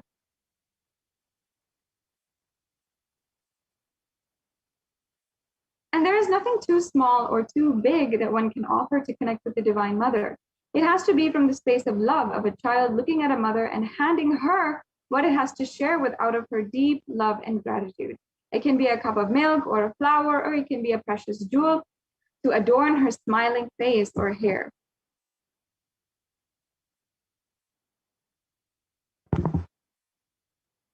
And Vedic rishis have clearly stated the techniques to connect with sacred feminine consciousness, to awaken the same qualities inside of us.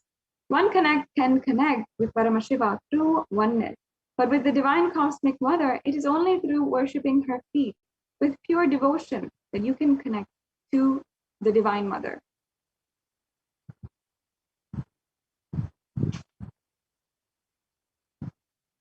Mother worship is the most non-violent, most peace-centered and healing, soothing, sweetest path to enlightenment among all the traditions on planet Earth. And worshiping the Divine Mother includes contemplating, meditating through sacred offerings of mantras and oblations at her feet.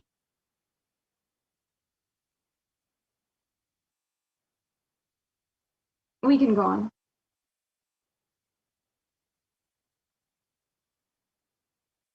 And why Divine Feminine? Because she is ultimate.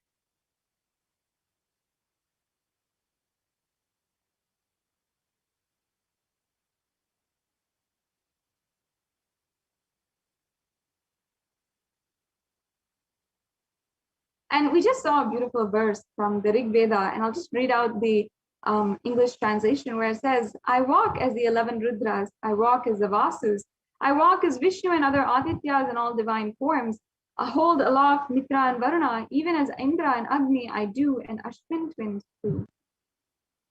We can go on. Yes, the next slide, please. And here in this verse, Devi is literally declaring herself as the inner self of all the gods, the divine energies, and she is pervading in all permeating. Now, let us proceed into the various different offerings that you can do to and for Devi Parashakti today. We have first the E-Hundi offering. This is an offering of any amount of money that you want to do. And it could be money, it could be fruits, it could be naivedyam, it could be jewels, it could be anything that you would like to offer. And the hundi is usually a small donation of just a few coins or even $1.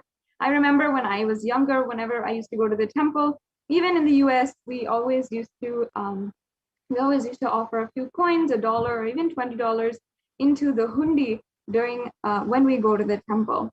And that was just a part of the experience, and a very special part, because as us kids, if we remember, we always would ask our parents, can we go and offer in the hundi? And it's just an offering of gratitude that we give at the feet of the divine. And you don't have to worry as if that Devi Parashakti might not accept what you're offering. Maybe it's too small. Again, Devi Parashakti there's nothing too small or even too big. Whenever we're offering to our Divine Mother. And here, Devi Parashakti is described as Bhakti Priya. In the verse, let me now chant this beautiful verse. Bhakti Priya, Bhakti Gamya, Bhakti Vashya, Bhayapaham, Shambhavi Sharadaradya, Sharvani Sharmadayini. Where it says, Devi is fond of true devotion and is realized through true devotion. She can be won over through true devotion, and she removes all fears.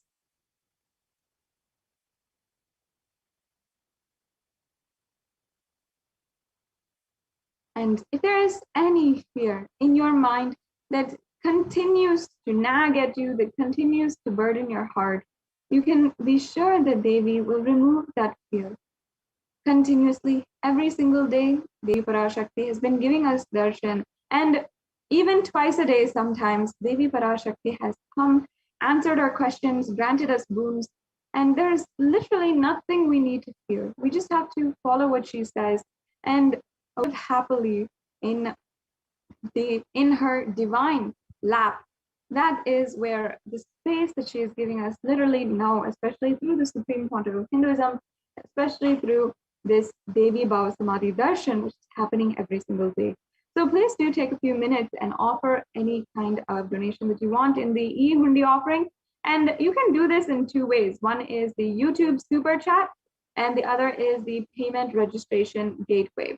And these two ways we are going to go over at the end of the segment. So if you'd like to get to know how, please do stay tuned. If you already know, I'm not stopping you. Please go ahead and make the donation offer out of your gratitude right away. Yes, let's go on to the next offering. We have the Sankalpa offering. The Sankalpa is a very powerful mantra which can align all the energies inside of you towards one cosmic consciousness. We can go on to the next slide.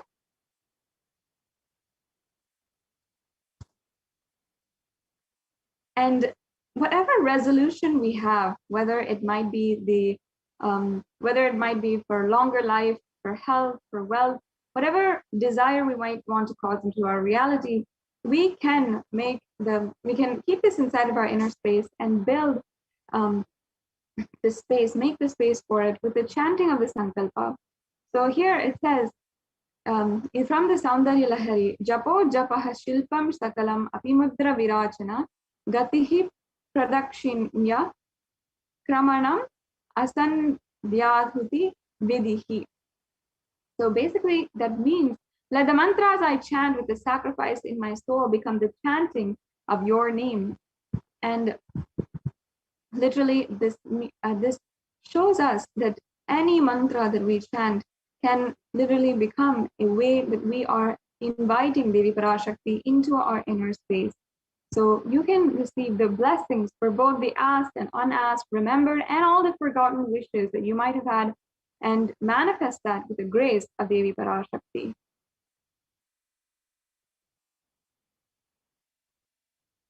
We also have the Devi Sahasranama Swarna Kasu, a very popular offering amongst all the devotees, where the 1008 names are inscribed into the gold coin, and you can offer this along with the Sri Lalita Sahasranama Archana to the Meru, the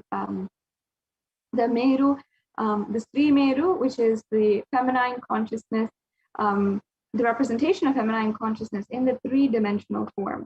Then you can literally be blessed with the blessings to manifest and awaken the multiple divine feminine conscious attributes inside of you with this offering. The next offering we have is the Mukta Anguti, and the Mukta Anguti is the finger ring with a pearl. And in Muktam, verse 30, the English translation reads, let the goddess who brings gods, who is served by Devendra, who is praised by Devas, troubled by the Asuras, and who is praised and remembered as devotion to all her, to solve all, who is the source of all good in the world, let that goddess destroy all obstacles. In this offering, you can seek the blessings and protection of Devi Parashakti, and she will literally bestow you with the ultimate connection of the cosmic mother herself. We also have the Swarna Padma Pushpa. There's a beautiful verse from the Lakshmi Stutam where it describes the various different Shaktis that Devi Parashakti bestows. Siddhi Buddhi Prade Devi Bhukti Mukti Pradayini Mantra Murte Sada Devi Mahalakshmi Namostute. Devi who bestows accomplishments and intellect, who showers worldly prosperity. Devi who powers the subtle mantras of the cosmos, I bow down to you, O Devi Mahalakshmi. This offering attracts blessings for positive relationships in personal and business dimensions. Actually, Lakshmi is the deity of wealth and abundance. And even in your most personal life, your personal relationships, you'll see an abundance of a beautiful, loving nature. So you and so many other people as well, just with this offering and Devi Parashakti's blessing. We also have another verse here in the Swarnamati from the Saundarya Lahari. And this is a very, very beautiful verse. And I'll just be reading out the English translation for all of you. It says, Lord Brahma, the creator of yours, selects the dust from your feet and he creates this world. The great Adishesha with his 1,000 heads somehow carries a dust of your feet with great effort. And the great Lord Rudra takes it and powders it nice and uses it as holy ash. So beautifully, as you can see, such a way to describe Devi Parashakti, the greatness, even just the dust that is falling from her feet. That is the beauty of and grace, grandiosity of Devi Parashakti. In this offering, you will have the blessings for life of leadership qualities just simply by offering and worshipping the divine lotus feet of Devi Parashakti. And you can achieve this just by worshipping the very tiny grain of dust on her feet. This metti is a gold touring to worship by, and is worshipping Devi Parashakti by adorning her sacred feet. And next we have the Mang Tika. The next offering here is the Mang Tika, which is the hairline jewelry. And Devi Parashakti is referred as Shuddha Sarvi Varshini, meaning the one who makes the nectar flow from the Sahasrara Chakra, the crown center, to the Agnya Chakra, the brow center, and permeates through all our 72,000 nadis to give us the ultimate experience of the cosmos. The Mang Tika, once again, is a very, very powerful offering that literally can bestow on you the blessings to live an enlightened lifestyle. Yes, and we have next the Pratyakshapada Puja. This Pratyakshapada Puja is such a precious offering that you can make. And here's a verse composed by Adi Shankaracharya, once again, the incarnation of Paramashiva himself that lived almost 2,000 years ago. And he wrote, saying, Yasome gatam dikshudhana pratapaj jagadvastu sarvam kare yat prasadhat guror agni padme manaschanna lagnam tathaktim tathaktim tathaktim tathaktim. And my pronunciation might be a little bit errors, but English translation says, my repute has traveled in all directions through my philanthropy and prowess, and all the things of this world are in my hands as rewards of my virtues. Yet if one's mind be not centered upon the lotus feet of the Guru, what then? What then? What then? Another, I just love this verse, especially because it's really pushing us to understand the greatness of the Guru. We might have a reputation that we always wanted. Everyone thinks of us the way we want ourselves to be thought of. And all the things of this world are in your hands, your virtues, your riches, everything you feel you have the power. But if you cannot be aligned to your Guru, then what is the point? Really, what is the whole point if we cannot surrender at the feet of the one who's going to lead us to enlightenment and liberate us once and for all?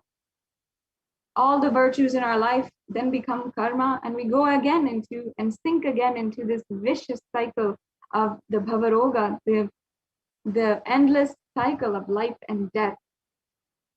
And without the Guru, we can never be lifted from that. And beautifully, Paramashiva says in the Guru Gita that the Guru Tattva, the secrets of the Guru and worshipping the Guru is the only way that you can end the bhavaroga, the endless disease of being caught in the cycle of birth and death, after birth and death, after birth and death. So you can offer this Pratyakshapada Puja to the Supreme Pontiff of Hinduism, and upcoming in just a few days, we are celebrating Ganesh Chaturthi. I invite each and every one of you to stay tuned, even connect with us on the various different social media channels in order to hear the announcements for when and what are the festivities on during this Ganesh Chaturthi Brahmotsavam, and when you can offer the Pratyakshapada Puja as well as many other different sevas. We also have the Vastra Seva as well. We can go on to the next slide. The Vastra Seva is the offering of the vastram or the clothes to the Guru during the Pratyakshapada Puja, and it bestows the sweetest path to enlightenment with complete completion and perfection. Yes. So now this is all the offerings that we have available for each and every one of you. And as you can see, we have all the offerings listed out here, and there's several that have different levels as well. So if you feel that you can make the lowest denomination, that you can go ahead and do that. Or if you feel that you can offer a little bit more, then you can do that as well. So you don't need to feel ever that there's something that you cannot do. If you want to offer your gratitude, understand ultimately to Devi Parashakti, it's all one and the same. But it's our gratitude that we are simply offering now. And now I'd like to briefly go over the steps of how you can make a payment with all the viewers. So we're just about to end this segment. It's always a pleasure to be able to share with each and every one of you the various different savings, the savas that you can make that can literally save your life, that can bring transformation in your life, bring super conscious breakthrough in your life. So if you're ready to make a payment, and if you want to offer one of these offerings today, please go to the link which is provided. And you can go to this link, the gateway.nithyanandeshwara-hindu-temple.org/NHTLA/product/Parashakti Bhavasamadhi Darshan/darshan donation. So as it is here, you can go, and it's also provided in the scroll below. Yes, we can go on to the next slide. And you'll see that the page actually leads to the link actually leads to a page like this, and you'll be able to select the drop-down menu. We can go on to the next slide. In the drop-down menu, you'll be able to see all the different offerings that you can make. You can select the one that you want. The next slide, please. And then you can go ahead and review your cart. And I always would add all the offerings that I want to make. For example, when I would like to offer, when I'm starting a new, perhaps a new venture, a new ambition, I want to seek the blessings of Venkateshwara. I always just make that intention, and I always make the offering for it. And it's always there in my cart as my wish list to make an offering. So you can always do that, and you can add things to your cart. Once you are in this page, make sure that as you are proceeding to the payment, that there is only the offerings that you would like to make and nothing else. And the next slide, please. Now we can, after that, you can press on proceed to checkout and fill out your billing details and your payment details. And as you can see here, we have different options for the cards which are accepted in this gateway. The next slide, please. The other option we have is the YouTube Super Chat. If you want to make a donation through YouTube Super Chat. First, in order to do this, in order to even participate in the chat, we invite each and every one of you to join as a member of our channel, of Kailasa's HDH Nithyananda YouTube channel. And you'll be able to join us and have so many benefits, including 20,000 plus hours of the life of the Supreme Pontiff of Hinduism, which you can sit through and watch and watch and watch every single day whenever you want. And as well, you can join as a member. And I just like to, if we can go to the next slide, we can see how exactly to join. There's several different levels of the membership, and you can join and make a payment. We can go to the next slide. And YouTube also has other options for payments, such as Google Pay, as well as PayPal. So if you want this option, you can go ahead and make an offering through the eHundi. And once again, this is the link for the payment. And this brings us to a conclusion of this segment in today's program. And I invite each and every one of you to make an offering today and offer your gratitude to Devi Parashakti. In the next segment, we will be joined by the Adi Kailasa Sarvagnya Peetham, who will be sharing with each and every one of us about the Kailasa COVID care centers that are being facilitated in India. More than 13 centers are being run right now, and hundreds of people being protected through the multi-layer quarantine centers, which are being set up and strictly monitored in the in Adi Kailasa, as well as 13 other Adinams, Kailasas in India. And there's from the spiritual routine, to the spiritual energy that Swamiji himself had consecrated in this land, to even the Ayurvedic supplements, the 11-course meal that the residents have every single day, and even the powerful and powerful ambience that they have. There's so many benefits for going to Adi Kailasa right now during this pandemic and protecting yourself and taking this time for spiritual transformation as well. So we'll be joined by the Adi Kailasa Sarvagnya Peetha administrators, and they'll be guiding us in how exactly the COVID policy has been working, what are the successes, And we'll be even hearing from some of the residents about their transformation and how thankful they are to the Supreme Pontiff of Hinduism for giving this absolutely free of cost and making it so easy for them to protect themselves, especially when this is the most valuable thing you can think of right now during these extremely strenuous times. With this, we'll now be moving on into the next segment after a quick break.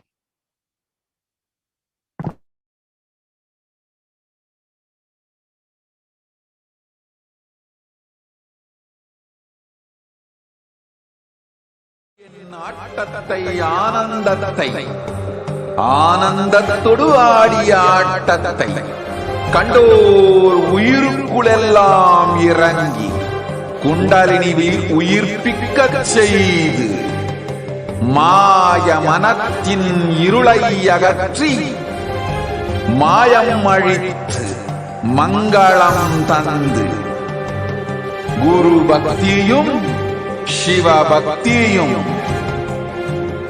Paramasiva பக்தியும் பரமசிவ சக்தியும் அளிக்கின்றேன். மனமாயை விடுத்து குரு பதத்தை பற்றுங்கள்.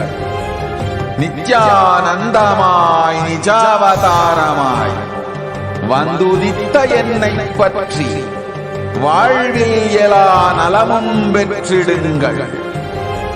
ஓம் ஓம் ஓம். யாதுமாகி நின்றாய் காளி,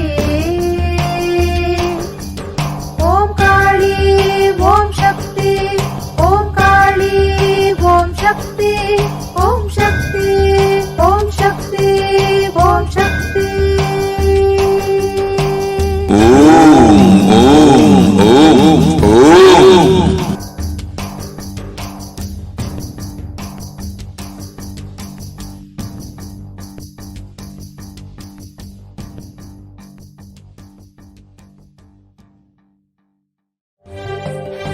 காளியின் ஆட்டை ஆனந்தத்தை ஆனந்தத்தொடு ஆடிய ஆட்ட கண்டோர் உயிருக்குளெல்லாம் இறங்கி குண்டலினி உயிர்ப்பிக்கச் செய்து மாய மனத்தின் இருளை அகற்றி மாயம் அழித்து மங்களம் தந்து குரு பக்தியும் சிவ பக்தியும்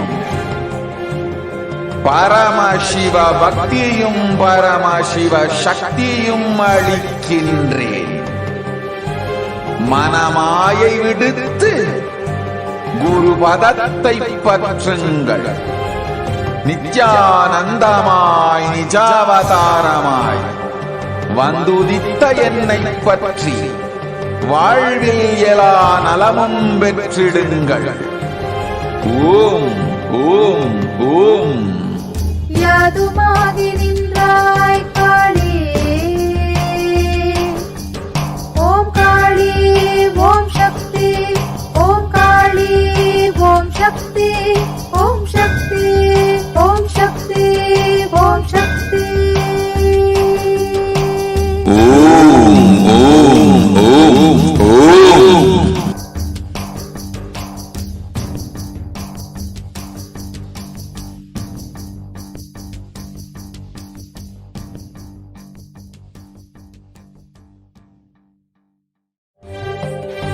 காளியின் ஆட்டத்தை ஆனந்தத்தை ஆனந்தத்தொடு ஆடிய ஆட்டத்தை கண்டோர் உயிருக்குளெல்லாம் இறங்கி குண்டலினி உயிர்ப்பிக்கச் செய்து மாய மனத்தின் இருளை அகற்றி மாயம் அழித்து மங்களம் தந்து குரு பக்தியும் சிவ பக்தியும்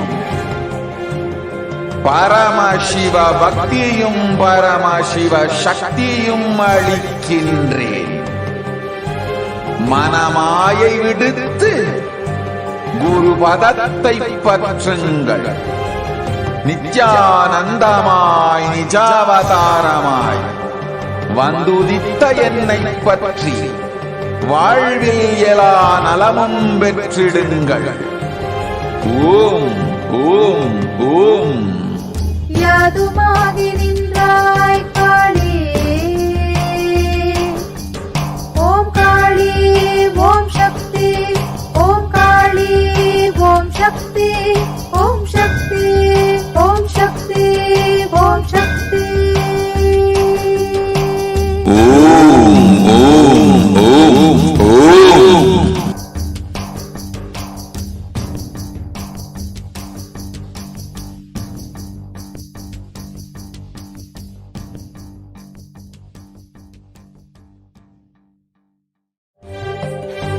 காளியின் ஆட்டத்தை ஆனந்தத்தை, ஆனந்தத்தொடு ஆடிய ஆட்டத்தை கண்டோர் உயிருக்குளெல்லாம் இறங்கி குண்டலினி உயிர்ப்பிக்கச் செய்து மாய மனத்தின் இருளை அகற்றி மாயம் அழித்து மங்களம் தந்து குரு பக்தியும் சிவ பக்தியும் பரமசிவ பக்தியும் பரமசிவ சக்தியும் அளிக்கின்றேன். மனமாயை விடுத்து குரு பதத்தை பற்றுங்கள். நித்யானந்தமாய் நிஜாவதாரமாய் வந்துதித்த என்னை பற்றி வாழ்வில் எல்லா நலமும் பெற்றிடுங்கள். ஓம் ஓம் ஓம். யாதுமாகி நின்றாய் காளி. ஓம் காளி ஓம் சக்தி, ஓம் காளி ஓம் சக்தி, ஓம் சக்தி ஓம் சக்தி ஓம் சக்தி. ஓம் ஓம் ஓம் ஓம்.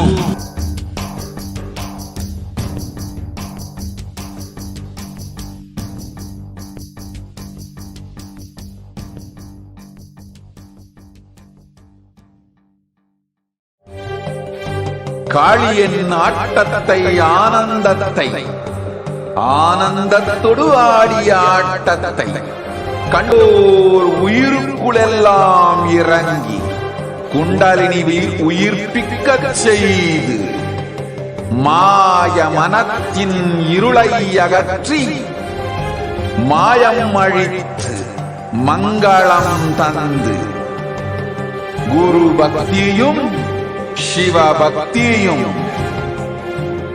பரமசிவ பக்தியும் பரமசிவ சக்தியும் அளிக்கின்றேன். மனமாயை விடுத்து குரு பதத்தை பற்றுங்கள். நித்யானந்தமாய் நிஜாவதாரமாய் வந்துதித்த என்னை பற்றி வாழ்வில் எல்லா நலமும் பெற்றிடுங்கள். ஓம் ஓம் ஓம். யாதுமாகி நின்றாய் காளி.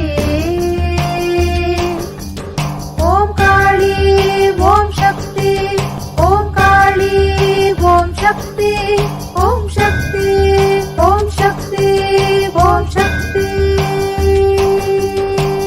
ஓம் ஓம் ஓம் ஓம்.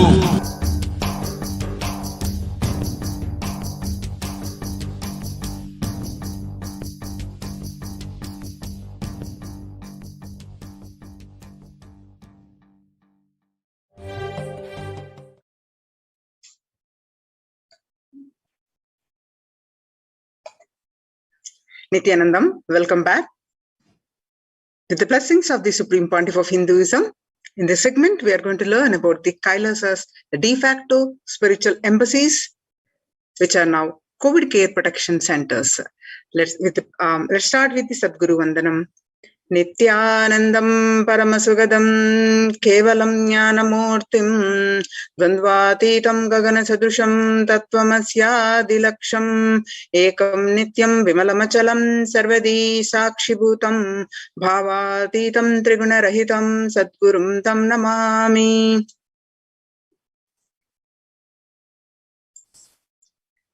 If you see the statistics due to the pandemic,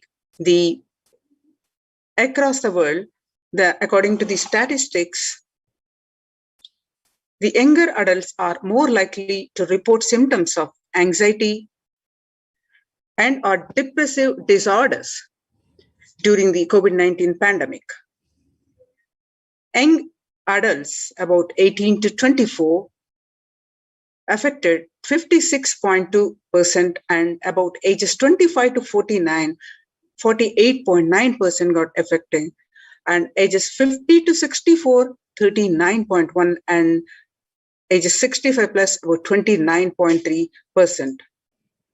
The average share of adults reporting symptoms of anxiety disorder and or depressive disorder January to June, and in 2019 itself is 11%, and in January 2021 it is raised up to what it was in 6 months period, 11%. In just 1 month it raised to 41.1%.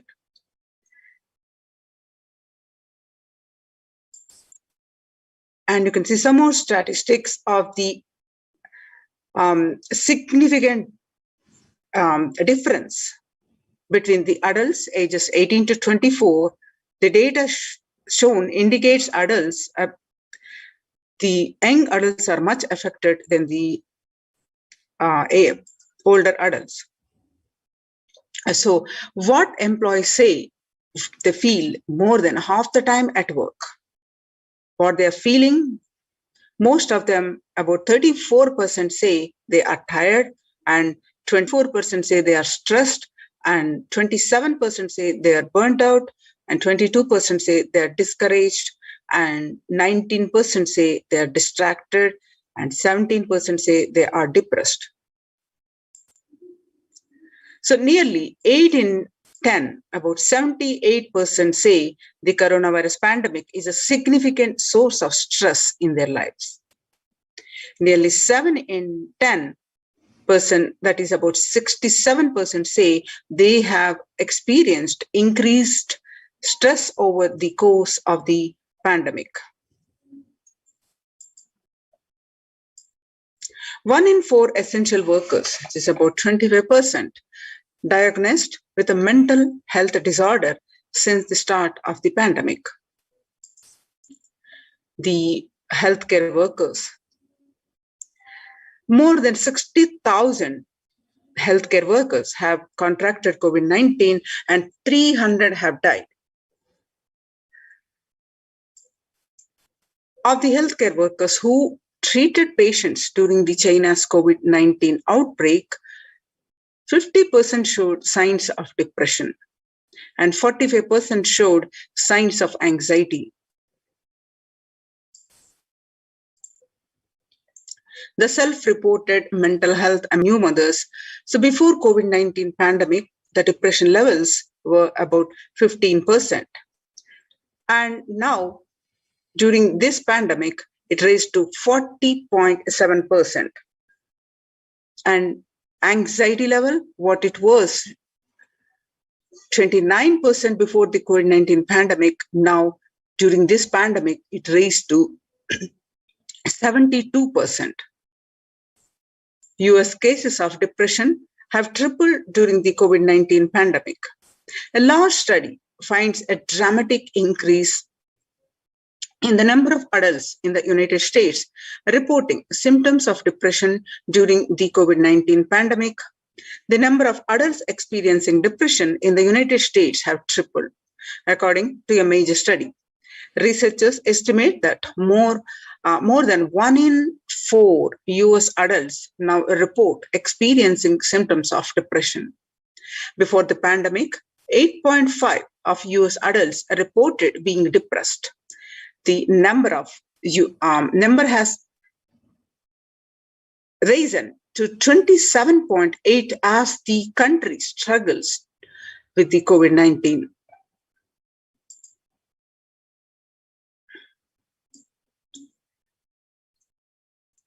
The young workers hit the hardest. 89% of the young workers, which age group 22 to 25, affected worst, and next to as the age increases, like about 26 to 37, 83%, and 38 to 54 age group, about 73%, and 55 to 74, about 62% got affected. So what are Kailasa's contributions from the Kailasa Department of Human Services? With the blessings of the Supreme Pontiff of Hinduism, Kailasa Department of Enlightened Civilization presents Kailasa's Department of Religion and Worship, Department of Human Services, and each of Kailasa's temple ecosystems consider the right of happiness to be the highest fundamental right to all humans, in fact, all beings. The ultimate goal for Hinduism and Kailasa, led by the Supreme Pontiff of Hinduism, Jagadguru Mahasannidhanam, His Divine Holiness Bhagwan Nithyananda Paramashivam, is the material and spiritual well-being and prosperity of humanity. Kailasa is a place where everything related to superconsciousness, all the sampradayas, a sampradaya is a multiple arms or sects of Hinduism, and each exploring the science of awakening the individual's peak possibility, unique, time-tested, foolproof way. All the sampradayas, all the spiritual ecosystems created for enlightenment will be revived and established in such a way it never gets lost again. They are there forever, serving the humanity. And you can see the glimpses where the Supreme Pontiff of Hinduism tirelessly worked to establish these Kailasa's ecosystems. You can see more and more glimpses conducting the various programs, the meditation workshop, reviving the temple celebrations.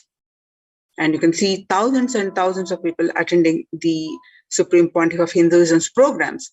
This particular picture that you're seeing way back in 2006, where the Supreme Pontiff of Hinduism conducted a workshop in Chennai at St. Peter College, where the Nithyananda Spurana program, where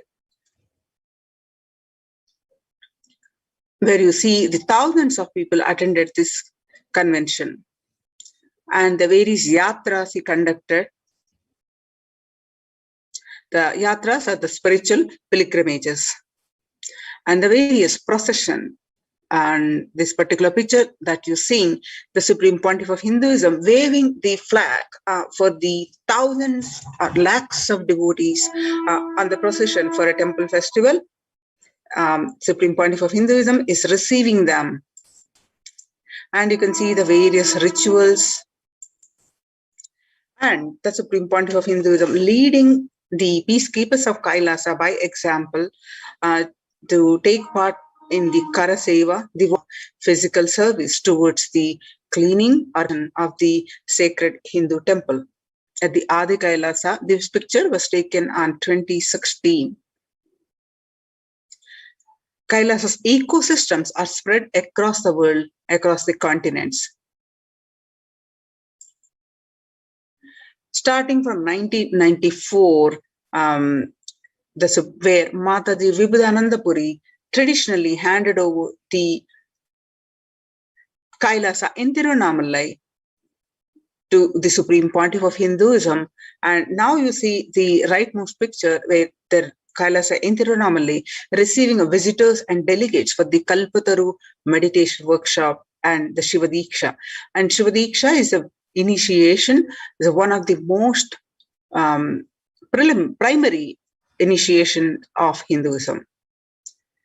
And you can see the various other glimpses where the Supreme Pontiff of Hinduism tirelessly worked to establish the ecosystems of Kailasa. Now you're seeing the glimpses from the Western Hemisphere. The picture that you're seeing is from Kailasa in Los Angeles, California. The temple is the headquarters where the Supreme Pontiff of Hinduism worked to build this temple, which has a huge 25,000 square foot complex housing over 80 plus deities. It's one of the largest Hindu temple ecosystems in the West. The next is the Kailasa in Columbus, Ohio, the first temple established by the Supreme Pontiff of Hinduism outside of India. The temple physically came into life in just 9 months, and the chief presiding deities of the temple are Nithyanandeshwari Paramashakti and Nithyanandeshwara Paramashiva. And the deities are the 7 feet tall, made of granite, weighing 6 tons, and their divine faces are personally hand-carved by the Supreme. And the pictures that you're seeing are from Kailasa in Seattle, Washington. They're housing the blissful dancing form, the largest living Nataraja deity outside of India. Kailasa in Seattle is also known as Chidambaram of the West. Chidambaram temple is an ancient Hindu temple where Paramashiva resides as Nataraja, the cosmic dancer, and the expansion is the of Akasha, the space dimension. The big toe of Nataraja has also been revealed to be the center of the Earth's magnetic equator.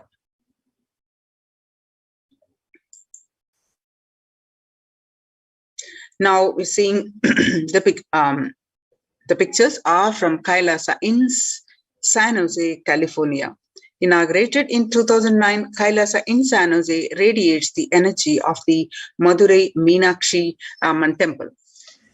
The chief presiding deities of the temple are Devi Meenakshi and the Shiv Nithyanandeshwara Paramashivalinga and Nithyanandeshwara Paramashiva and Nithyanandeshwari Paramashakti, which have been hand-carved, created, installed, and personally energized by the Supreme Pontiff of Hinduism himself.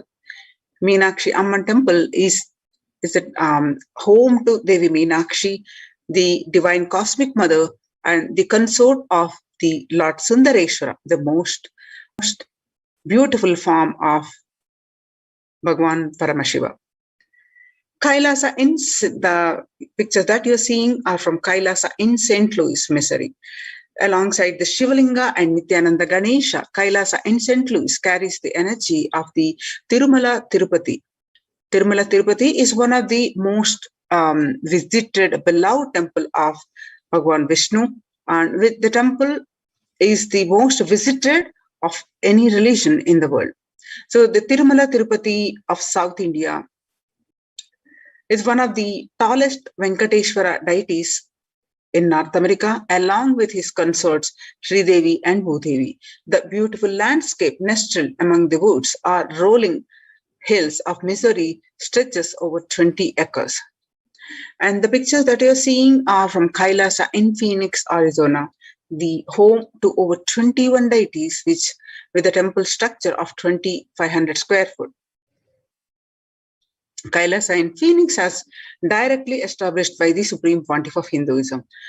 Kailasa in Houston, Texas, formally inaugurated by the Supreme Pontiff of Hinduism in 2017. Kailasa in Houston as the Parihara Sthala, that means for all the Navagraha doshas. Parihara Sthala is in which where all ill effects of the 9 celestial bodies are removed. Now, the picture that you're seeing are from Kailasa in Toronto, Canada. Inaugurated in July 2011, Kailasa in Toronto is the only Hindu temple in the West with all the 63 Naimanas and the 18 Siddhas residing as deities.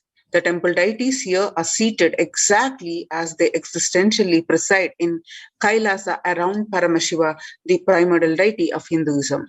Naimanas are the most endearing, the notable saints of Hinduism, and the Siddhas literally mean the accomplished or perfected ones. And the Kailasa in Toronto is active and alive from 2011 onwards. The Kailasa in Toronto has been blessed to radiate the super consciousness energy of Kailasa. This temple ecosystem goes on providing various temple services to the community, such as Annadan and traditional Hindu ceremonies. and the participants are the Kailasa's ecosystems. Do practice various spiritual practices, and one of it is the early morning ritual, that is the morning spiritual routine, and in these ecosystems of Kailasa. And the Supreme Pontiff of Hinduism,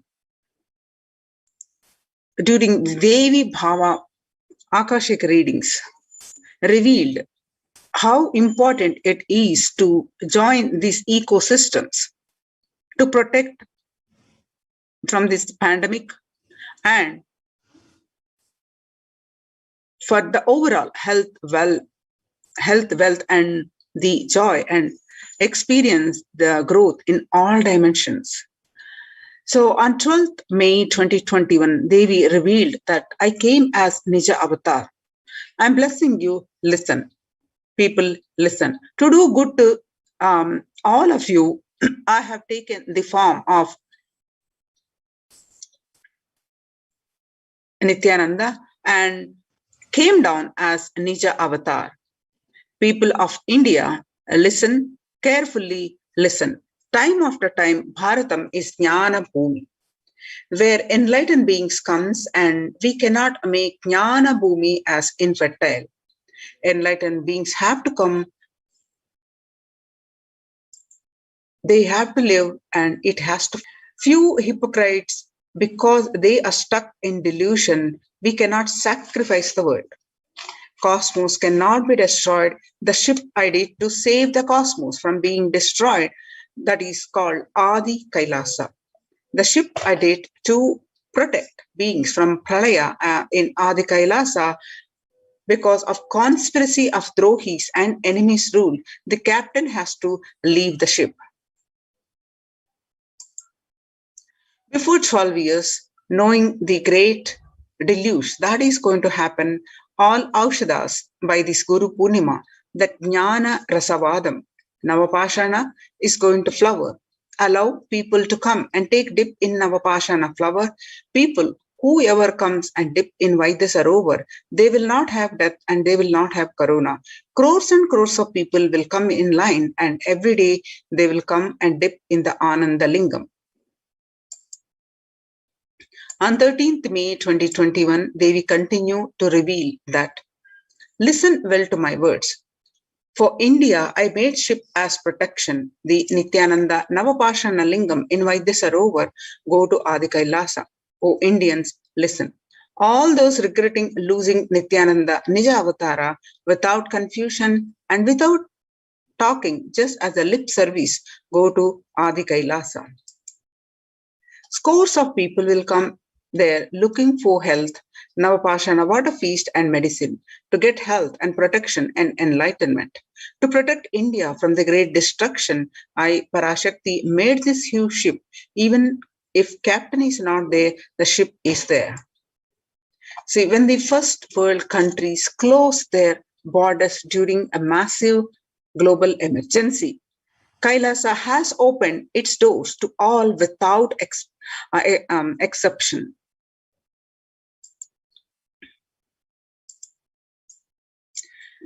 The morning spiritual routine.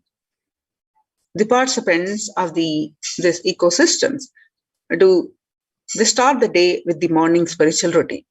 The morning spiritual routine is the fuel to reach Kailasa. Morning spiritual routine and the chemical changes it brings in you, and the healing it does in your system, and the biological rhythm it sets in your system. All of them are very important. It is an important fuel for you to experience the multiple dimensions of the universe. Spiritual routine and integrity to the spiritual routine. Initiations are completely private. It's between the devotee and the Supreme Pontiff of Hinduism. The members of Kailasa's preventive, multi-layered quarantine initiative take part every day in the morning spiritual routine here in Adi Kailasa Sarvajna Peetham. The morning spiritual routine consists of the Nithyananda Yoga, Panchakriya, Nitya Prataksha Paduka Puja, and the Kashayam, which is the herbal drinks like neem juice, and the Nitya Satsang by the Supreme Pontiff of Hinduism.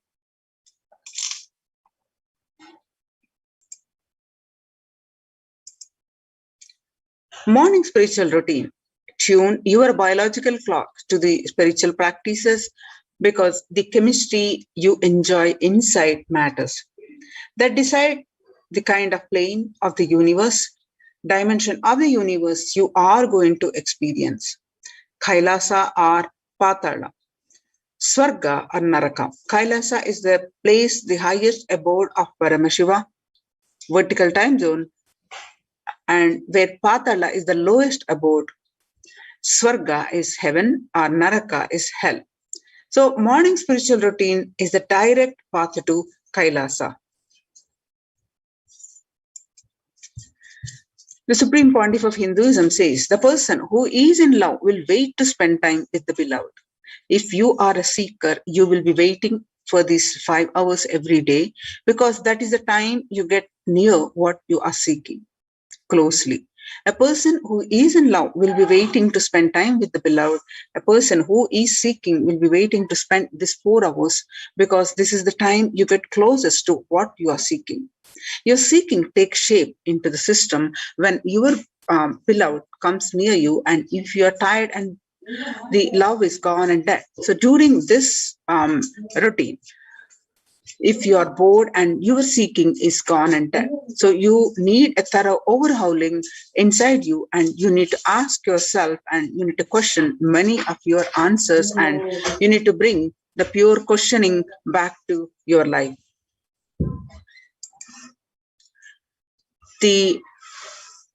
This routine starts with the Panchakriya. The Panchakriya involves the 5 powerful processes to remove toxins and impurities from the system. Just like how we take a shower every day to clean the external parts of our body, the Panchakriya is a powerful cleansing internal organs of the body. Keeping it cool, these techniques not only cleanse our body, but bring peace and balance to our mind and lightness and bliss to our being. After the Panchakriya, you do the morning yoga. When you do the yoga, you experience your entire body becoming Amrita Sharira. That means the body filled with the nectar. It becomes an ecstatic body just by the air without any external touch. Then the morning puja. You experience the space of bhakti that comes to you from this devotion, moves you from the I, which is so heavy, to God or Guru. This surrender allows us to drop all the unnecessary baggage from the head. One of the beautiful puja in Hinduism is Rudrabhishekam. In Rudrabhishekam, we offer the sacred bath to the Shivalinga while chanting the powerful mantras. The Shivalinga is a deity which beautifully represents the divine. Its form indicates how God is beyond form and formless. We sit down and connect with God by performing Rudrabhishekam. O Sadashiva, I know you are the source of everything.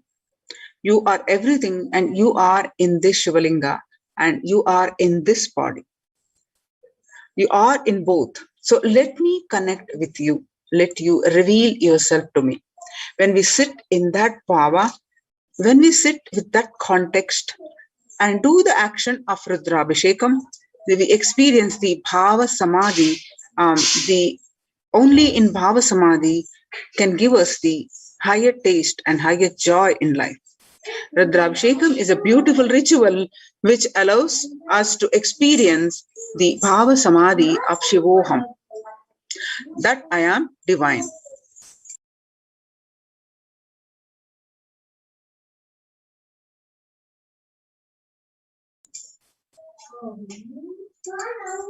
So morning spiritual routine,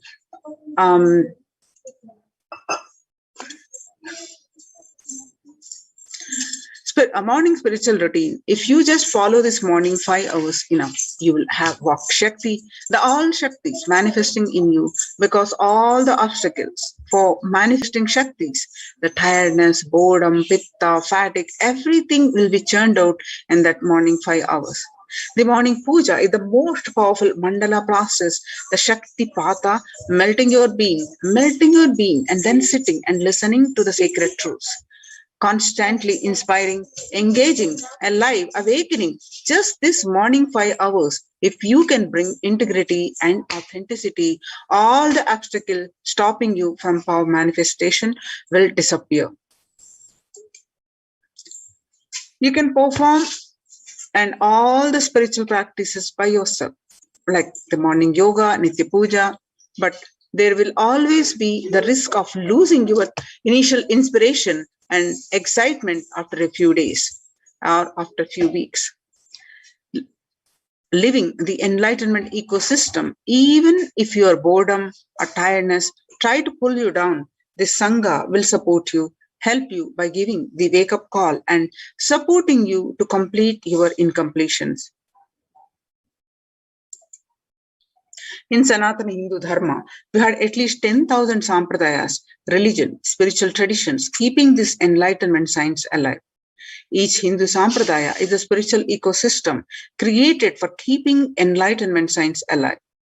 Every monastery, every adhinam, every mutt, every temple, every Veda Patashala, every Sarvajna Pita is a lineage, a sampradaya created to keep the ecosystem of spiritual enlightenment alive. Some may be Shakta,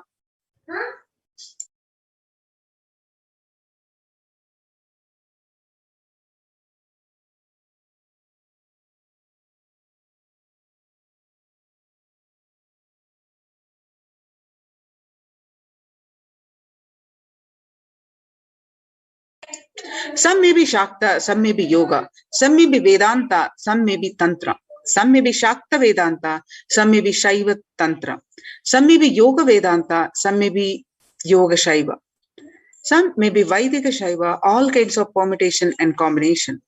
Each temple, each mutt, each monastery, each adhinam, each Veda Patashala, each Sanyata Sampradaya is a spiritual ecosystem created to keep the enlightenment science alive, and of that Sampradaya, join the COVID Care Protection Center. Join now through the link below, https://kailasa.org/kailasa care. You can see some of the glimpses of the ecosystem where at Adi Kailasa Sarvajna Peetam, where the glimpses from the members enrolled in the Kailasa's COVID protection initiative as they practice the morning spiritual routine, which is Nithyananda Yoga, Guru Puja, Shiva Puja, in the enlightenment ecosystem of Adi Kailasa, Bangalore. The morning spiritual routine makes up the first 5 hours of everyone's day and is one of the most fundamental and vital practice for a seeker. Anyone who are on the path to achieve enlightenment, to achieve the ultimate super consciousness space of Paramashivoham.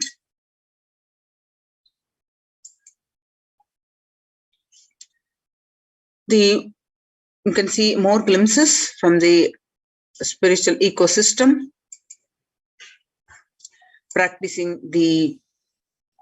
doing the morning spiritual routine.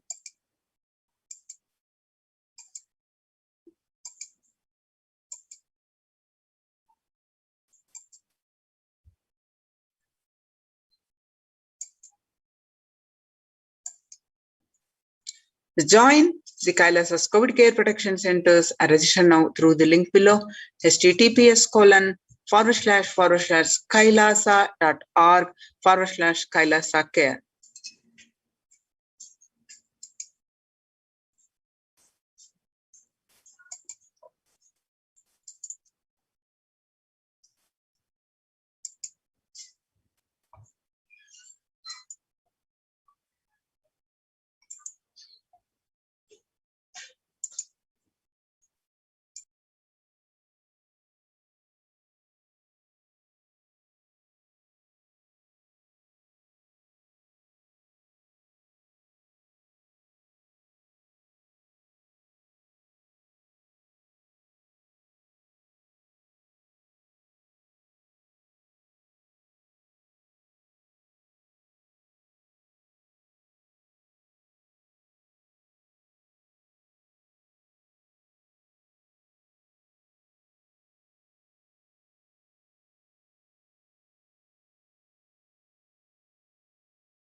Now, let us see the Kailasa's ecosystem, the temple-based ecosystems are now the COVID care protection center.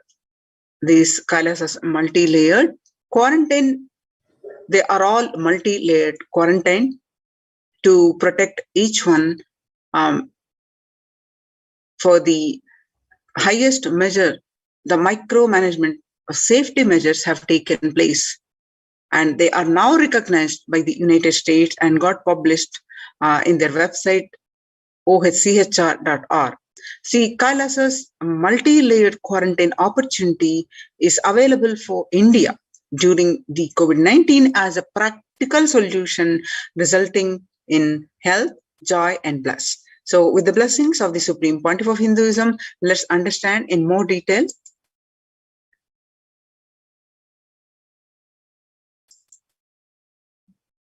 On 31st May 2021, Devi Parashakti revealed the importance how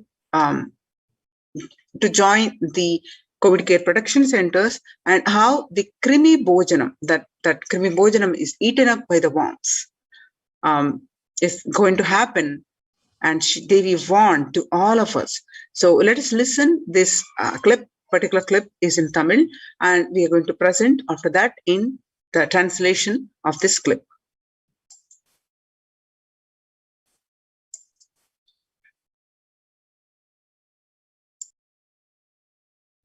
நீ சொல்லும் நபர்கள் போடும் சண்டை சச்சரவெல்லாம் எரியும் பெருநெருப்பில் இருக்கும் இரண்டு எலிகள் போடும் சண்டை போன்றது.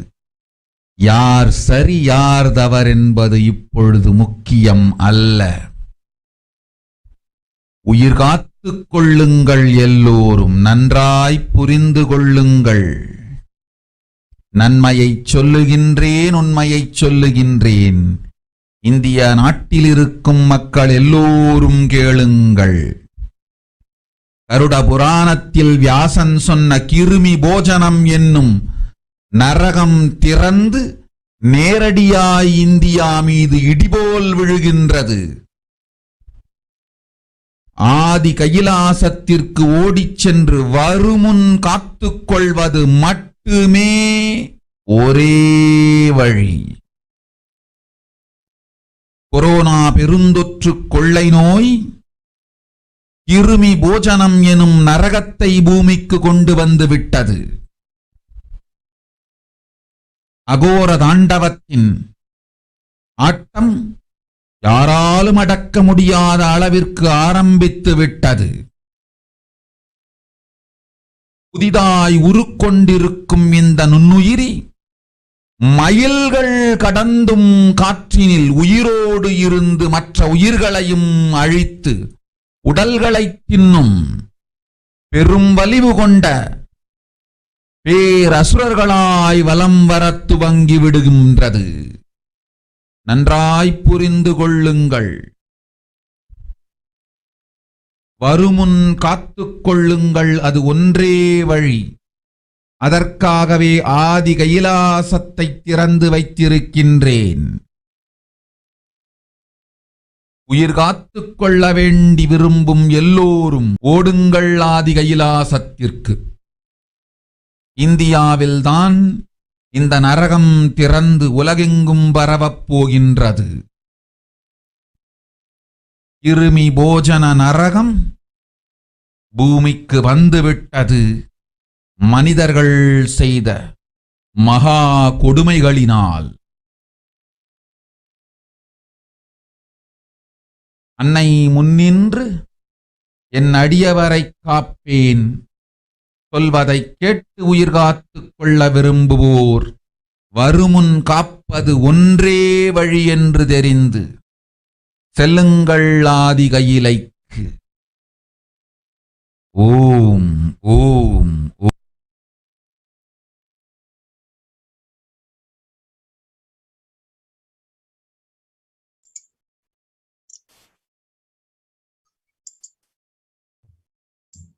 The translation, what Devi Parashakti revealed in Tamil language, that everyone in India, all of you listen. The hell of Krimi Bhojanam, that was mentioned by the Vyasa in Garuna Puranam, has opened and is directly falling on India as thunder, running to Adi Kailasa and protection. The protection by the joining the preventive care centers. From it is the only way. Deadly corona life-taking disease has brought the hell known as Krimi Bhojanam to earth. The dance of Aghora Thandava, which no one could control, has started. This microorganism that has formed will be alive in air for miles together, destroying other souls. It will eat bodies. It has started roaming as great demons with tremendous strength. Understand properly, prevention is the only way. Adi Kailasa. For those who want to save their lives, all of you run to Adi Kailasa. Only in India, this hell is going to open and is going to spread to the whole world. The Krimi Bhojanam hell has come to the earth because of the suffering done by the humans. Mother, I will protect those who are at my feet, those who listen to me and wish to save their lives, learning that prevention is the only way. Go to Adi Kailasa. The Krimi Bhojanam or Krimi Bhojana, Krimi is one of the 28 hells. It is hells described in Hindu scriptures where people are sent to suffer in a pit to be eaten up by the worms. In Garuna Purana, the cosmogony of hell and the nether regions. And also there is a reference in various references in Devi Bhagavata Purana. Devi Bhagavata Purana, chapter 21 on the narrative of hells, and on chapter 22 of Devi Bhagavata Purana on the narrative of the sins leading to hells, and in Shiva Purana, the various references, and in chapter 16, uplift from the hell, the section 5, and in Skanda Purana, chapter 12, redemption from hells, and chapter 2, the merit of visiting Setu, and chapter 30, glory of Danishkoti. The Brahma Purana, chapter 20, hells in nether regions, and chapter 106, sufferings in hell. In Padma Purana, chapter 48, section in the netherworld. And you can see the statistics across the world. The pandemic is affecting millions of people, losing their jobs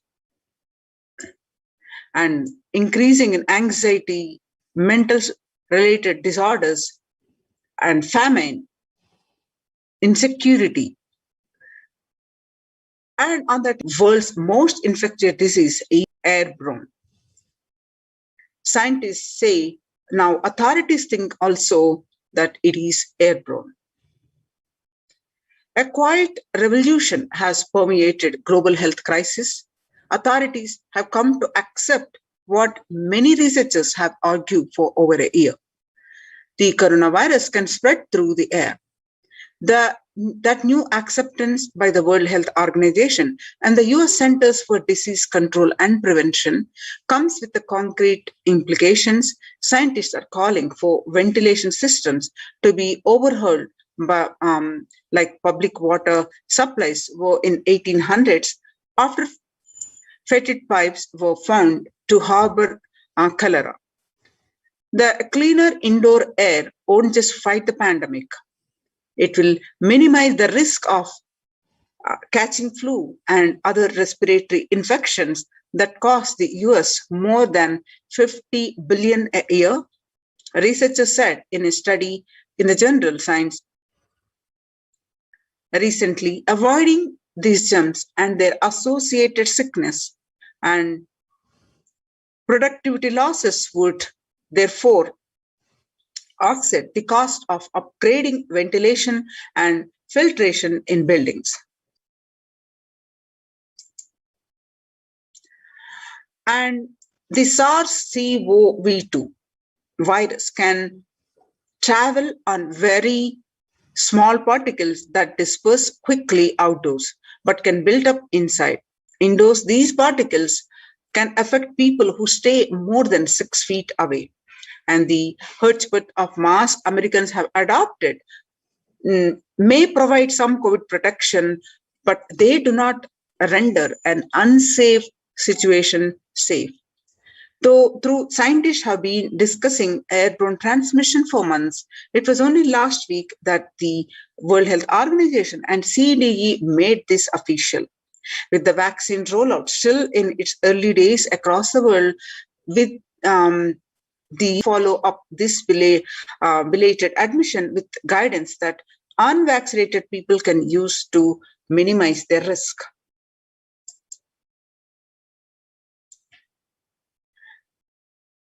In a letter, what have scientists told to the World Health Organization?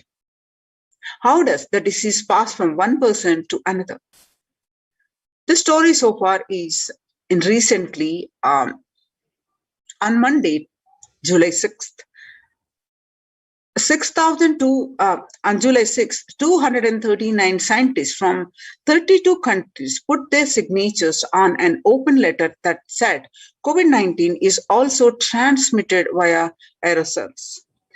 Titled, "It is a time to address airborne transmission of COVID-19 and address to the World Health Organization." They said that there was enough evidence to show that viruses are released during exhalation, talking, coughing, as micro droplets small enough to remain aloft and pose a risk of the exposure at distances beyond 1 to 2 meters from someone who is infected over the 3 to 6 feet recommended for physical distancing from people to avoid transmission. And you can see the various statistics across India and the various states.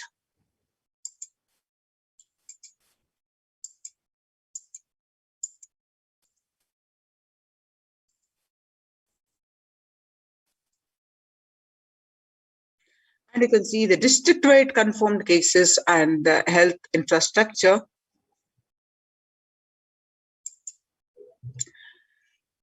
The home quarantine is not possible in India. The statement made by the Indian government. The Assam Chief Minister Himanta Biswa Sharma said that the home quarantine is one prime reason for the large number of deaths during the second wave of COVID-19 in Assam. The Assam witnessed the maximum number of deaths, which were the highest single day in the state. Sharma said, "We have seen more deaths cases happening from the home isolation, as several people do not keep oximeters and some do not even read the counts in the meter properly." The Maharashtra government recently announced the decision to stop home quarantine in 18 districts, which show higher COVID positivity than the state's average. The state public health Minister Rajesh Tope said that the decision is taken to ensure better health facilities to patients in districts which are showing higher positivity rate.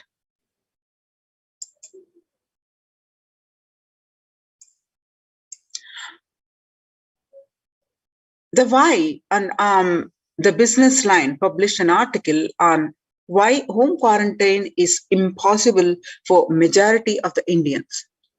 About 41% of the have just a single room, which is shared by about 5 persons. About 41% households in India have just one room or don't have an exclusive living room, and about 5 people share such accommodations. About 32% of the households have 2 rooms, and adding to the O's, is the fact that only 47% of the household have access to water and within the premises, and 42% don't have a bathing facility within the premises. Self-isolation for COVID-19 is impossible for 40% of Indian families. In order to utilize the India's healthcare infrastructure optimally to manage the expanding fallout of coronaviruses, the central government on 27th April signaled a change in approach from mandating that every person who tests positive for the virus be moved to isolation beds in dedicated hospitals or units. The government allowed home quarantine for those with mild symptoms, and the key additional conditions was that their house should allow for self-quarantining. That in India, it's easier said than done. According to the census 2011, about 42% of Indian households were living in houses where an average 3 or more people were sharing a room. In the context of coronavirus, this challenge of physical distancing is greater in rural areas, about 45% of households, than in urban ones. Only one state, Kerala, is looking dignified on these metrics. And all districts responding to at least 250 cases have anywhere between 34% to 54% household averaging 3 or more to a room.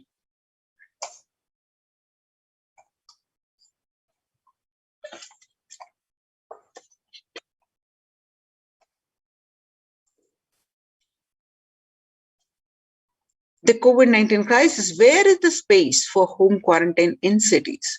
In New Delhi, the health ministry last week said most of the coronavirus had been asymptomatic or mildly symptomatic and had advised home isolation for such people. It also said that 65% cases across the country were reported from metros and big cities. However, census data suggests, and experts also agree, that following the ministry guidelines on home quarantine is near impossible, particularly in urban households. The guidelines on home quarantine say the person showing COVID-19 symptoms has to remain isolated in a well-ventilated room, preferably with an attached toilet. If another family members need to stay in the same room, it's advisable to maintain a distance of at least 1 meter between the two.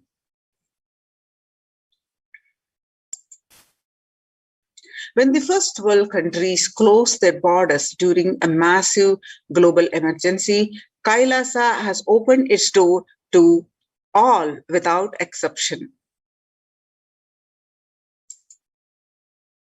The Supreme Pontiff of Hinduism reveals that at least 6 months back, I became aware that the multi-layer quarantine is needed to protect people. If you are in India, if you want to protect your immediate family or extended family, anyone who will listen to you, get them immediately to our campuses.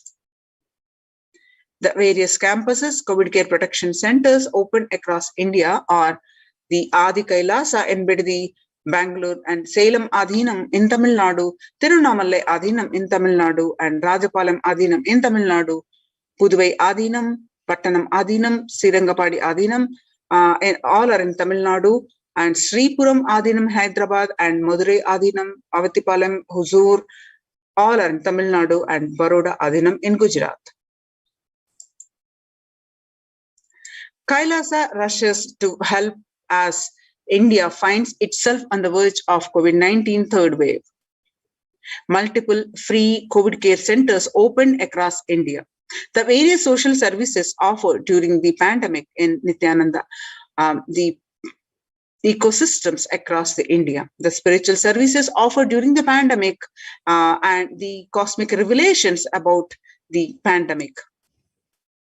The free social services offered during the pandemic across the ecosystems across India, the medical care, they include allopathy, Ayurveda, and the Siddha medicine, and the fire safety equipment maintenance infrastructure to accommodate thousands, and accommodation for multi-layered quarantine and emergency ambulances and ICU on wheels, personal protective medical equipment, and groceries collected for Annadan and organic farming. Join the Kailasas COVID Protection Centers. Register now through the link below, https://kailasa.org/kailasa-care. Now let us see the glimpses how the micromanagement of the multi-layered quarantine. In the aspect of medical team, the Department of Health on COVID protection for the Adi Kailasa Sarvajna Peetham, which is also replicated in all other adhinams. The medical team, the immunity boosters and COVID care, the supplements procurement, the allopathic immune boosters are Zincona, vitamin D, and vitamin C. And through Ayurvedic medicine, the immunity boosters are being provided to protect all the residents of Adi Kailasa Sarvajna Peetham. Steaming once a day with tulsi, eucalyptus, nochi, and turmeric leaves, and all these herbal leaves are taken from the healing trees here in Adi Kailasa. Twice a week, consumption of Kabasura Kundini, a mixture of pepper, ginger, and clove, and other ingredients extensively aimed for boosting the lungs, improving the respiratory system, and treating infections conditions such as cold. Kundini is to be taken once a week, and the Agatya Lehi Tali Sadi Vatakam 3 to 4 tablets per day for 5 days, and the Indugunta Kashayam, then Amritottara Kashayam, both for 5 days, 1 teaspoon with 50 ml of warm water. The Sudarshana Gulika once in every 5 days, and gargling with salt and turmeric twice day, and spiritual routine, which include the Panchakriya, Haritaki, castor oil, neem juice, Pratama Vinyasa Krama, which is the first sequence for the Nithyananda Yoga, and the Trinetra Kumbhaka, the Pranayama techniques, and the Puja. The basic sanitation and safety practices. The disposal of soiled pads, infected material, and the non-biodegradables done through incineration, the RO water systems for drinking water, cleansing and sanitization of overhead tanks, and regular deweeding, maintenance and repair of electrical circuits, and communication facilities for safety of the residents, then the compost pit filling with biodegradables. The diagnosis COVID care quarantine methodology includes the immediately upon arrival to the campus, occupants will be quarantined for 15 days. Swab test, that is RT-PCR test to be done quarantine, all food handlers to be wearing mask and gloves and keeping distance. Disposal of waste food with the gloves and mask, disposal of gloves and mask by the incineration. In case of an emergency, the protective kits ready at hand to take the COVID-19 positive patient to hospital. The hand washing and in infection control. Washing hands as often thoroughly with the soap and water or with alcohol-based hand sanitizer, and the avoid sharing of any items. There's dishes, drinking glasses, cups, eating utensil, towels, bedding, and all other items with other residents in the Adhinam. The mask protection is they wear a mask at all times when if exposed to vendors or outside people. The double layer cotton mask should be changed every day up to 24 hours and can be reused after washing with the detergent and sun dried. If it gets wet by saliva or secretions or sweat change, wear it at a dry mask. The wet mask can be stored in a sealed plastic cover and washed with the detergent and reused later. The face shield will be provided as an extra protective wear for people at the gate interacting with the vendors and outsiders. Use of hand sanitizer, hand washing, regular steaming, taking of preventive kashayams, the turmeric salt water, gargling and bathing with the washing of clothes with the history of any exposure. If symptoms appear, that is cough, fever, difficulty in breathing, he or he should immediately inform the medical person in charge immediately. The standard operating procedures, the quarantine rules are the first line of quarantine. The people in the first circle who are in contact with vendors, the area of stay conformed to the outermost area where communication with the outside is happening with the vendors, etc.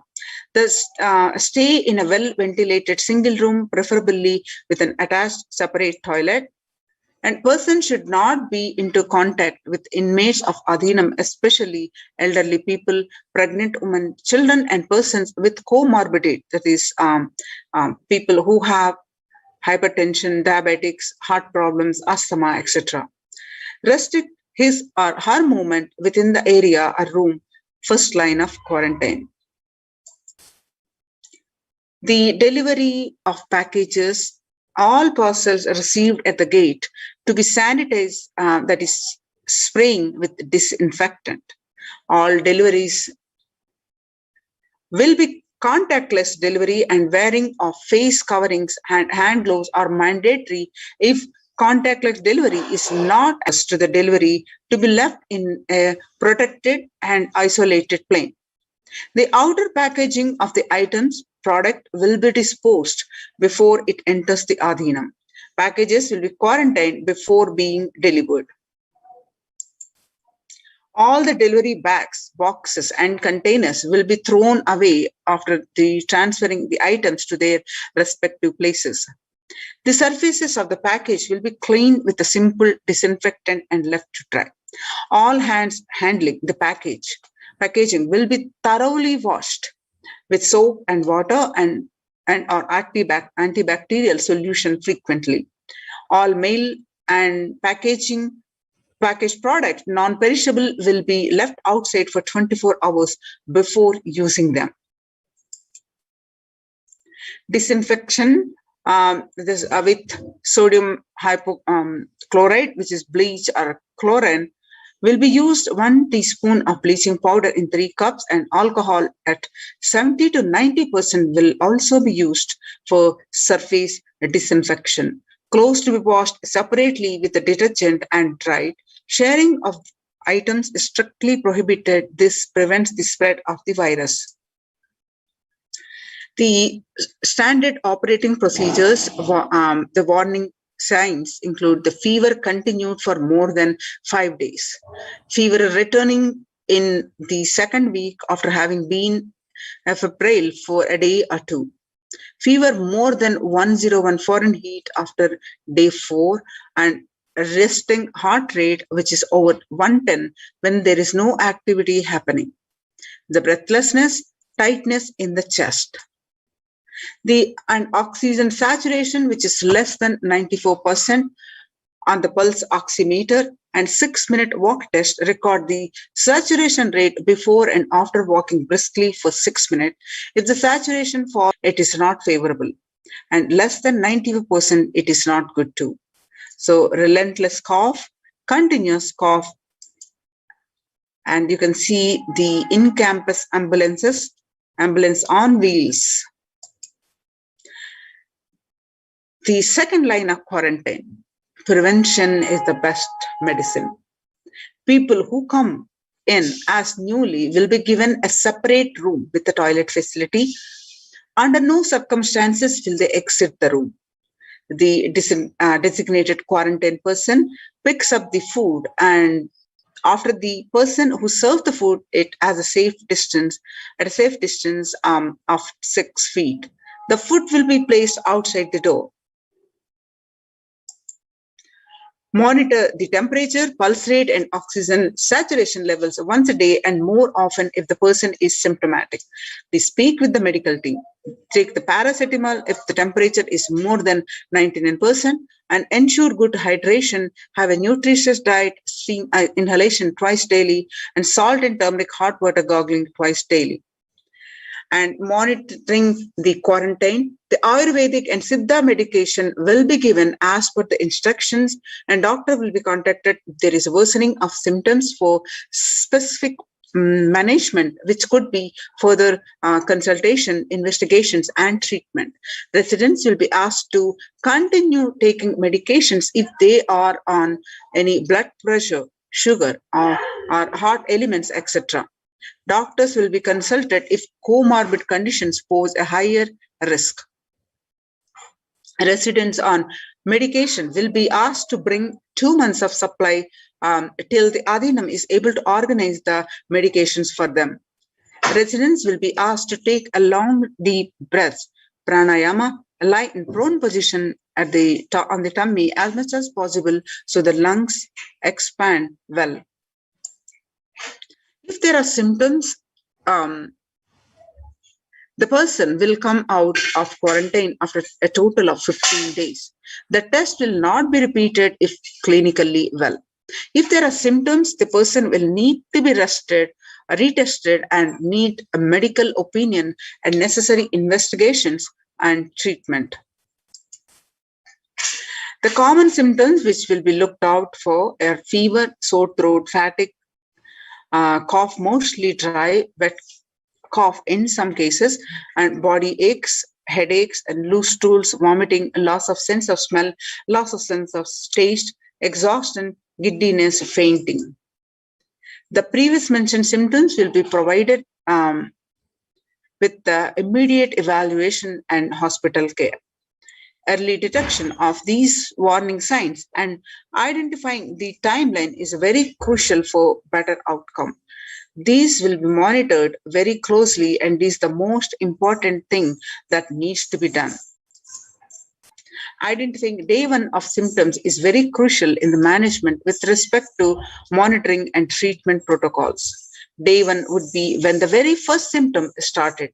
Investigate for the possible sources of contact. All the people who have come in close contact, which is 3 to 6 feet range with the primary case in the last 3 days, need to be isolated separately and monitor for the symptoms as well. Infectivity starts 0 to 3 days before the onset of the symptoms, and the infected person sheds the virus till 9 days. Any of the symptoms in various combinations signal the possibility of COVID. Even though the same symptoms can happen with any viral infection, in a pandemic, it is to be considered as the possible diagnosis until proven otherwise. Rare presentations are known. They are rash on body, bluish discoloration of the fingers and toes, sudden onset of breathlessness, heart attack, strokes, paralysis of the limbs. Any suspect case should be immediately isolated.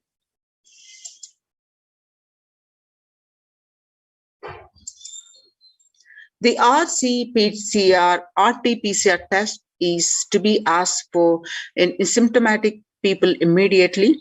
The contact will monitor for symptoms and will get tested if any symptoms show up. Else, to wait for 5 days. If they continue to be asymptomatic, they can check their status thereafter. A negative report ensures they can move into the community. The instructions followed by the lead, only an assigned member will be tasked with the taking care of the quarantine person. Use disposable gloves when cleaning the surfaces or handling any solid linen of individual. Washing of hands after removing gloves. No visitor be allowed in the vicinity of the quarantined person, and in case if the person being quarantined becomes symptomatic, all the close contacts taking care will be quarantined and followed up for an additional 15 days or till the report of such a case turns out negative on lab testing. Clean and disinfectant frequently touch surfaces in the context of environmental sanitation in the quarantined person's room, that is bed frames, tables, daily with bleach solution. Clean and disinfectant toilet surfaces daily with the regular household bleach solution, phenolic disinfections. Clean the surfaces, the other linen used by the person separately using common household detergent and dry. The Adinavasis coming into the Adinam must take the following medical tests. The result to be sent to the doctor team with the Dr. Atmanenjanama, Dr. Santan Lakshmi, and Dr. R.N. Ma Chandravidya. The medical test are complete blood count with the peripheral smear, blood group type, and fasting and postprandial blood sugar, a renal function test, the blood urea, and serum creatinine, and VDRL, HBsAg, HIV tests, and thyroid function tests, and ECG tests, and liver function tests, and lipid profile tests. The medical test and the results, please hand over to your RT-PCR test for COVID-19 taken 2 days before the coming into the Adinam, and send it to the previous mentioned email, which is projected now, to get a clearance. Medical team will communicate to the admin of the respective Adinam with regards to the medical status and approved status. Once communicated, the person should come into the Adinam within 24 to 48 hours of the test. If there are any pre-existing medical issues like hypertension, diabetics, or any other chronic diseases and comorbid situations, please bring in the recent reports and the prescription from the attending doctor. A medical report will need to be filled in by all the new occupants. A legal disclaimer will also be required to be signed. All the people in quarantine will be monitored for temperature rise, oxygen status, and other symptoms during the period of quarantine. Anyone with symptoms should be reported immediately. The designated quarantine person will be responsible to monitor the pulse oximeter and temperature daily. The equipment should be sanitized after every use, and knowledge for the same will be given to the medical by the medical team. The report of these recordings will be reviewed by the medical team daily. During the quarantine period, certain Ayurvedic and Siddha preparations, steaming, saline, and turmeric water gargle, and other immune boosters will be given by the caregivers, which has to be followed strictly. After 15 days, they can be out of quarantine, and please follow the basic guidelines of living in the Adinam, some of which are listed below. The smoking, drinking, and drugs substance abuse is strictly prohibited. Consumption of non-vegetarian food is strictly prohibited, and illicit sex is strictly prohibited. And please follow the basic etiquette like clothing, personal and environmental cleanliness, and hygiene. The following measures below will help prevent in the spread of infections in the Adinam, such as the colds, flus, and stomach bugs. And protect the Adinavasis. Make sure the workplace are clean, hygienic surfaces, that is desks and tables and objects. Example, the telephones, keyboards need to be wiped with disinfectant regularly to prevent, and promote regular and thorough hand washing by the Adinavasis, and please keep sanitizing hand rubbing dispensers in prominent places around the workplace. Make sure these dispensers are regularly refilled, and display the posters promoting hand washing. Washing kills the viruses on your hands and prevent the spread of infection. Promote good respiratory hygiene in the workplace. Display posters and promoting respiratory hygiene. Good respiratory hygiene prevents the spread of the infection. everyone with even a mild cough or low grade fever, which is 37.3 Celsius or more, needs to be monitored by the health personnel with isolation, even if symptoms are mild. They should wear ordinary surgical face masks rather than N95 face masks in their quarantine room. Medications such as the paracetamol, ibuprofen, or aspirin may mask symptoms of infection. Ensure the pre-order sufficient supplies and materials, including masks, tissues, and hand sanitizer for all the people.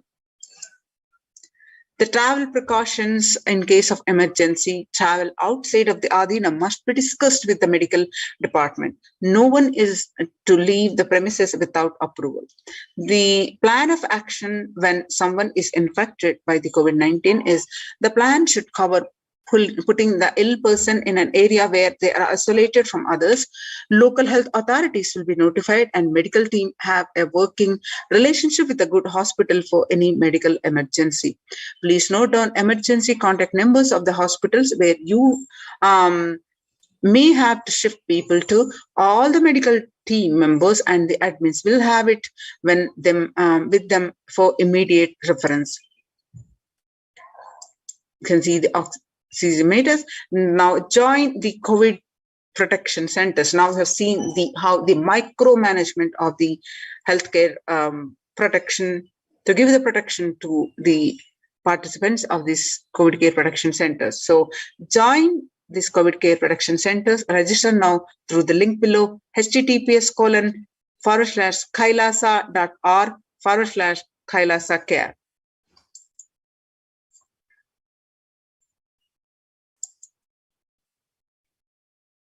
So with this, now let's move on to the next segment.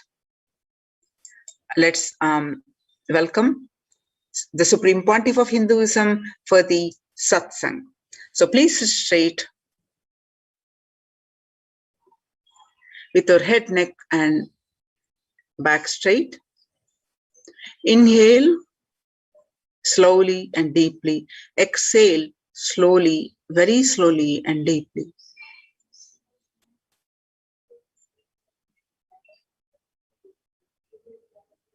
With the space of unclutching, let's start chanting the Mahavakya.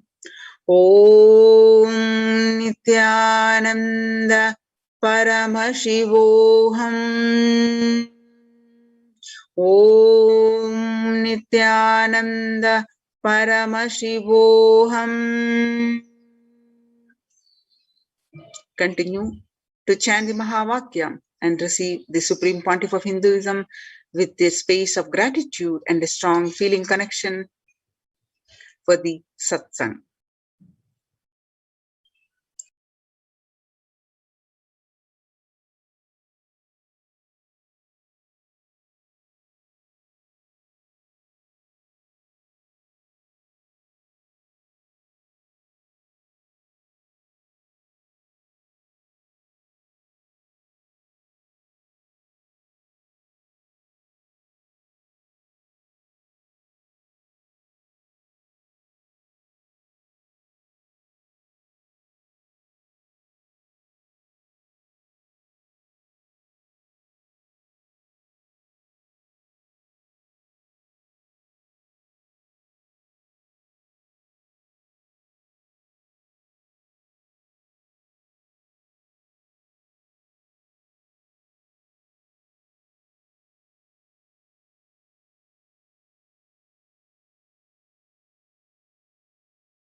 Hello, everyone.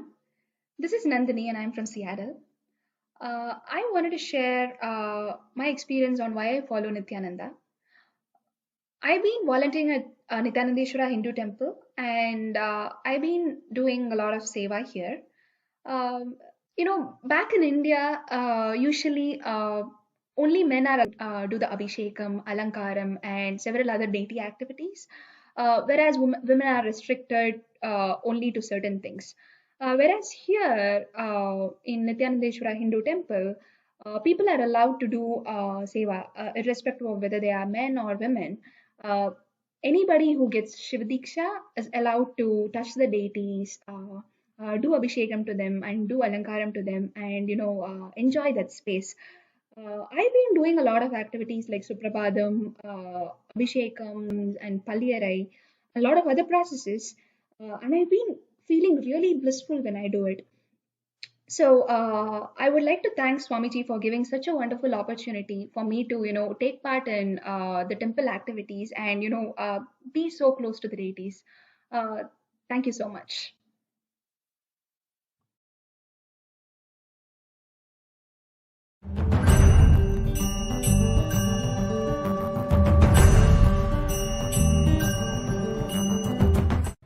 Hi, my name's Nathan Selamutu. I'm from the UK. I'm 19 years old. I'm a full-time student at university, first year.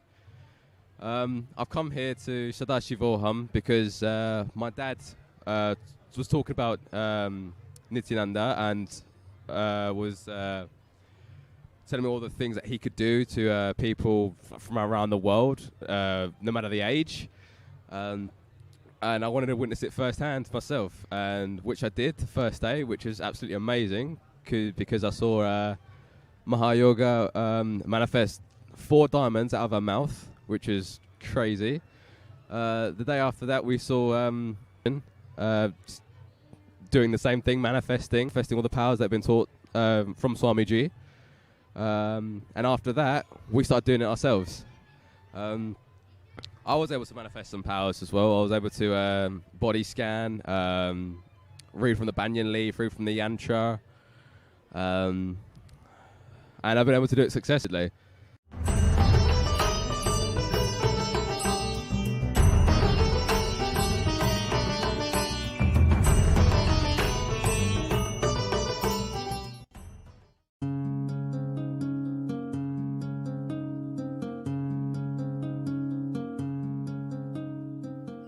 My name is Debbie, and I'm from St. Louis, Missouri, and I just want to talk to you about a Pradikshapata Puja experience that I had. Actually, it was my very first Pradikshapata Puja.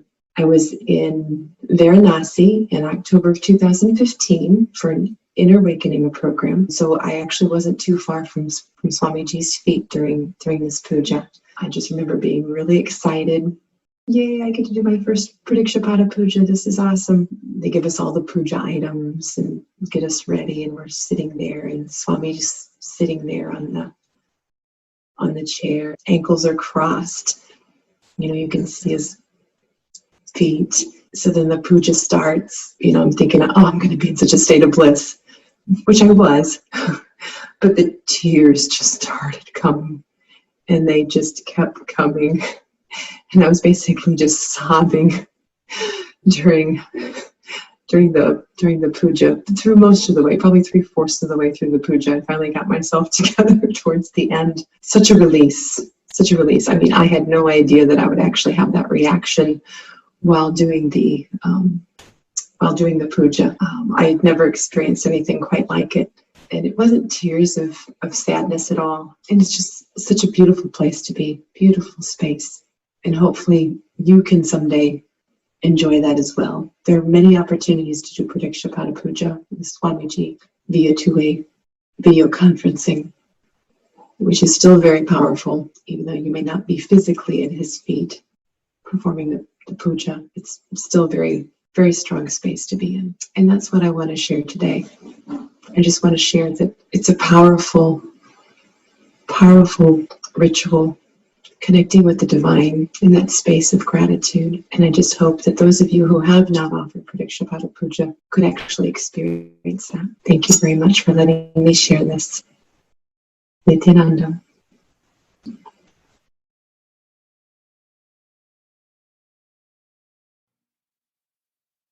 Hi, my name is Deva Ananda, and I live in Seattle, Washington, USA. And one of the reasons that I follow Nithyananda, who we lovingly refer to as Swamiji, is because he's taught me so many different things that I can apply to my life on a daily basis. And my life is so much different than it was when I first met Swamiji. It's like I'm not the same person at all. And one of the things is, one of my hidden beliefs before was life is a cruel, harsh place.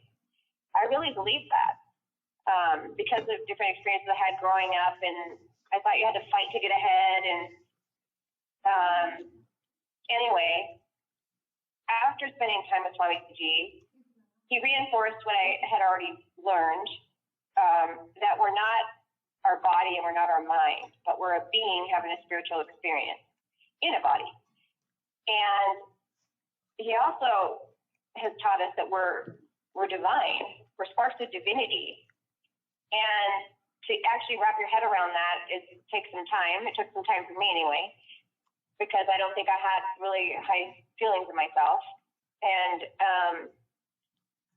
so, you know, just constantly rethinking the way you think about life, the way you think about yourself, takes some time. But once you start thinking about things in a different way, your life, you create a different life. And another thing Swamiji taught me, existence is showering on us every moment. And that's another thing that was really profound. I was like, is existence just showering on us every moment?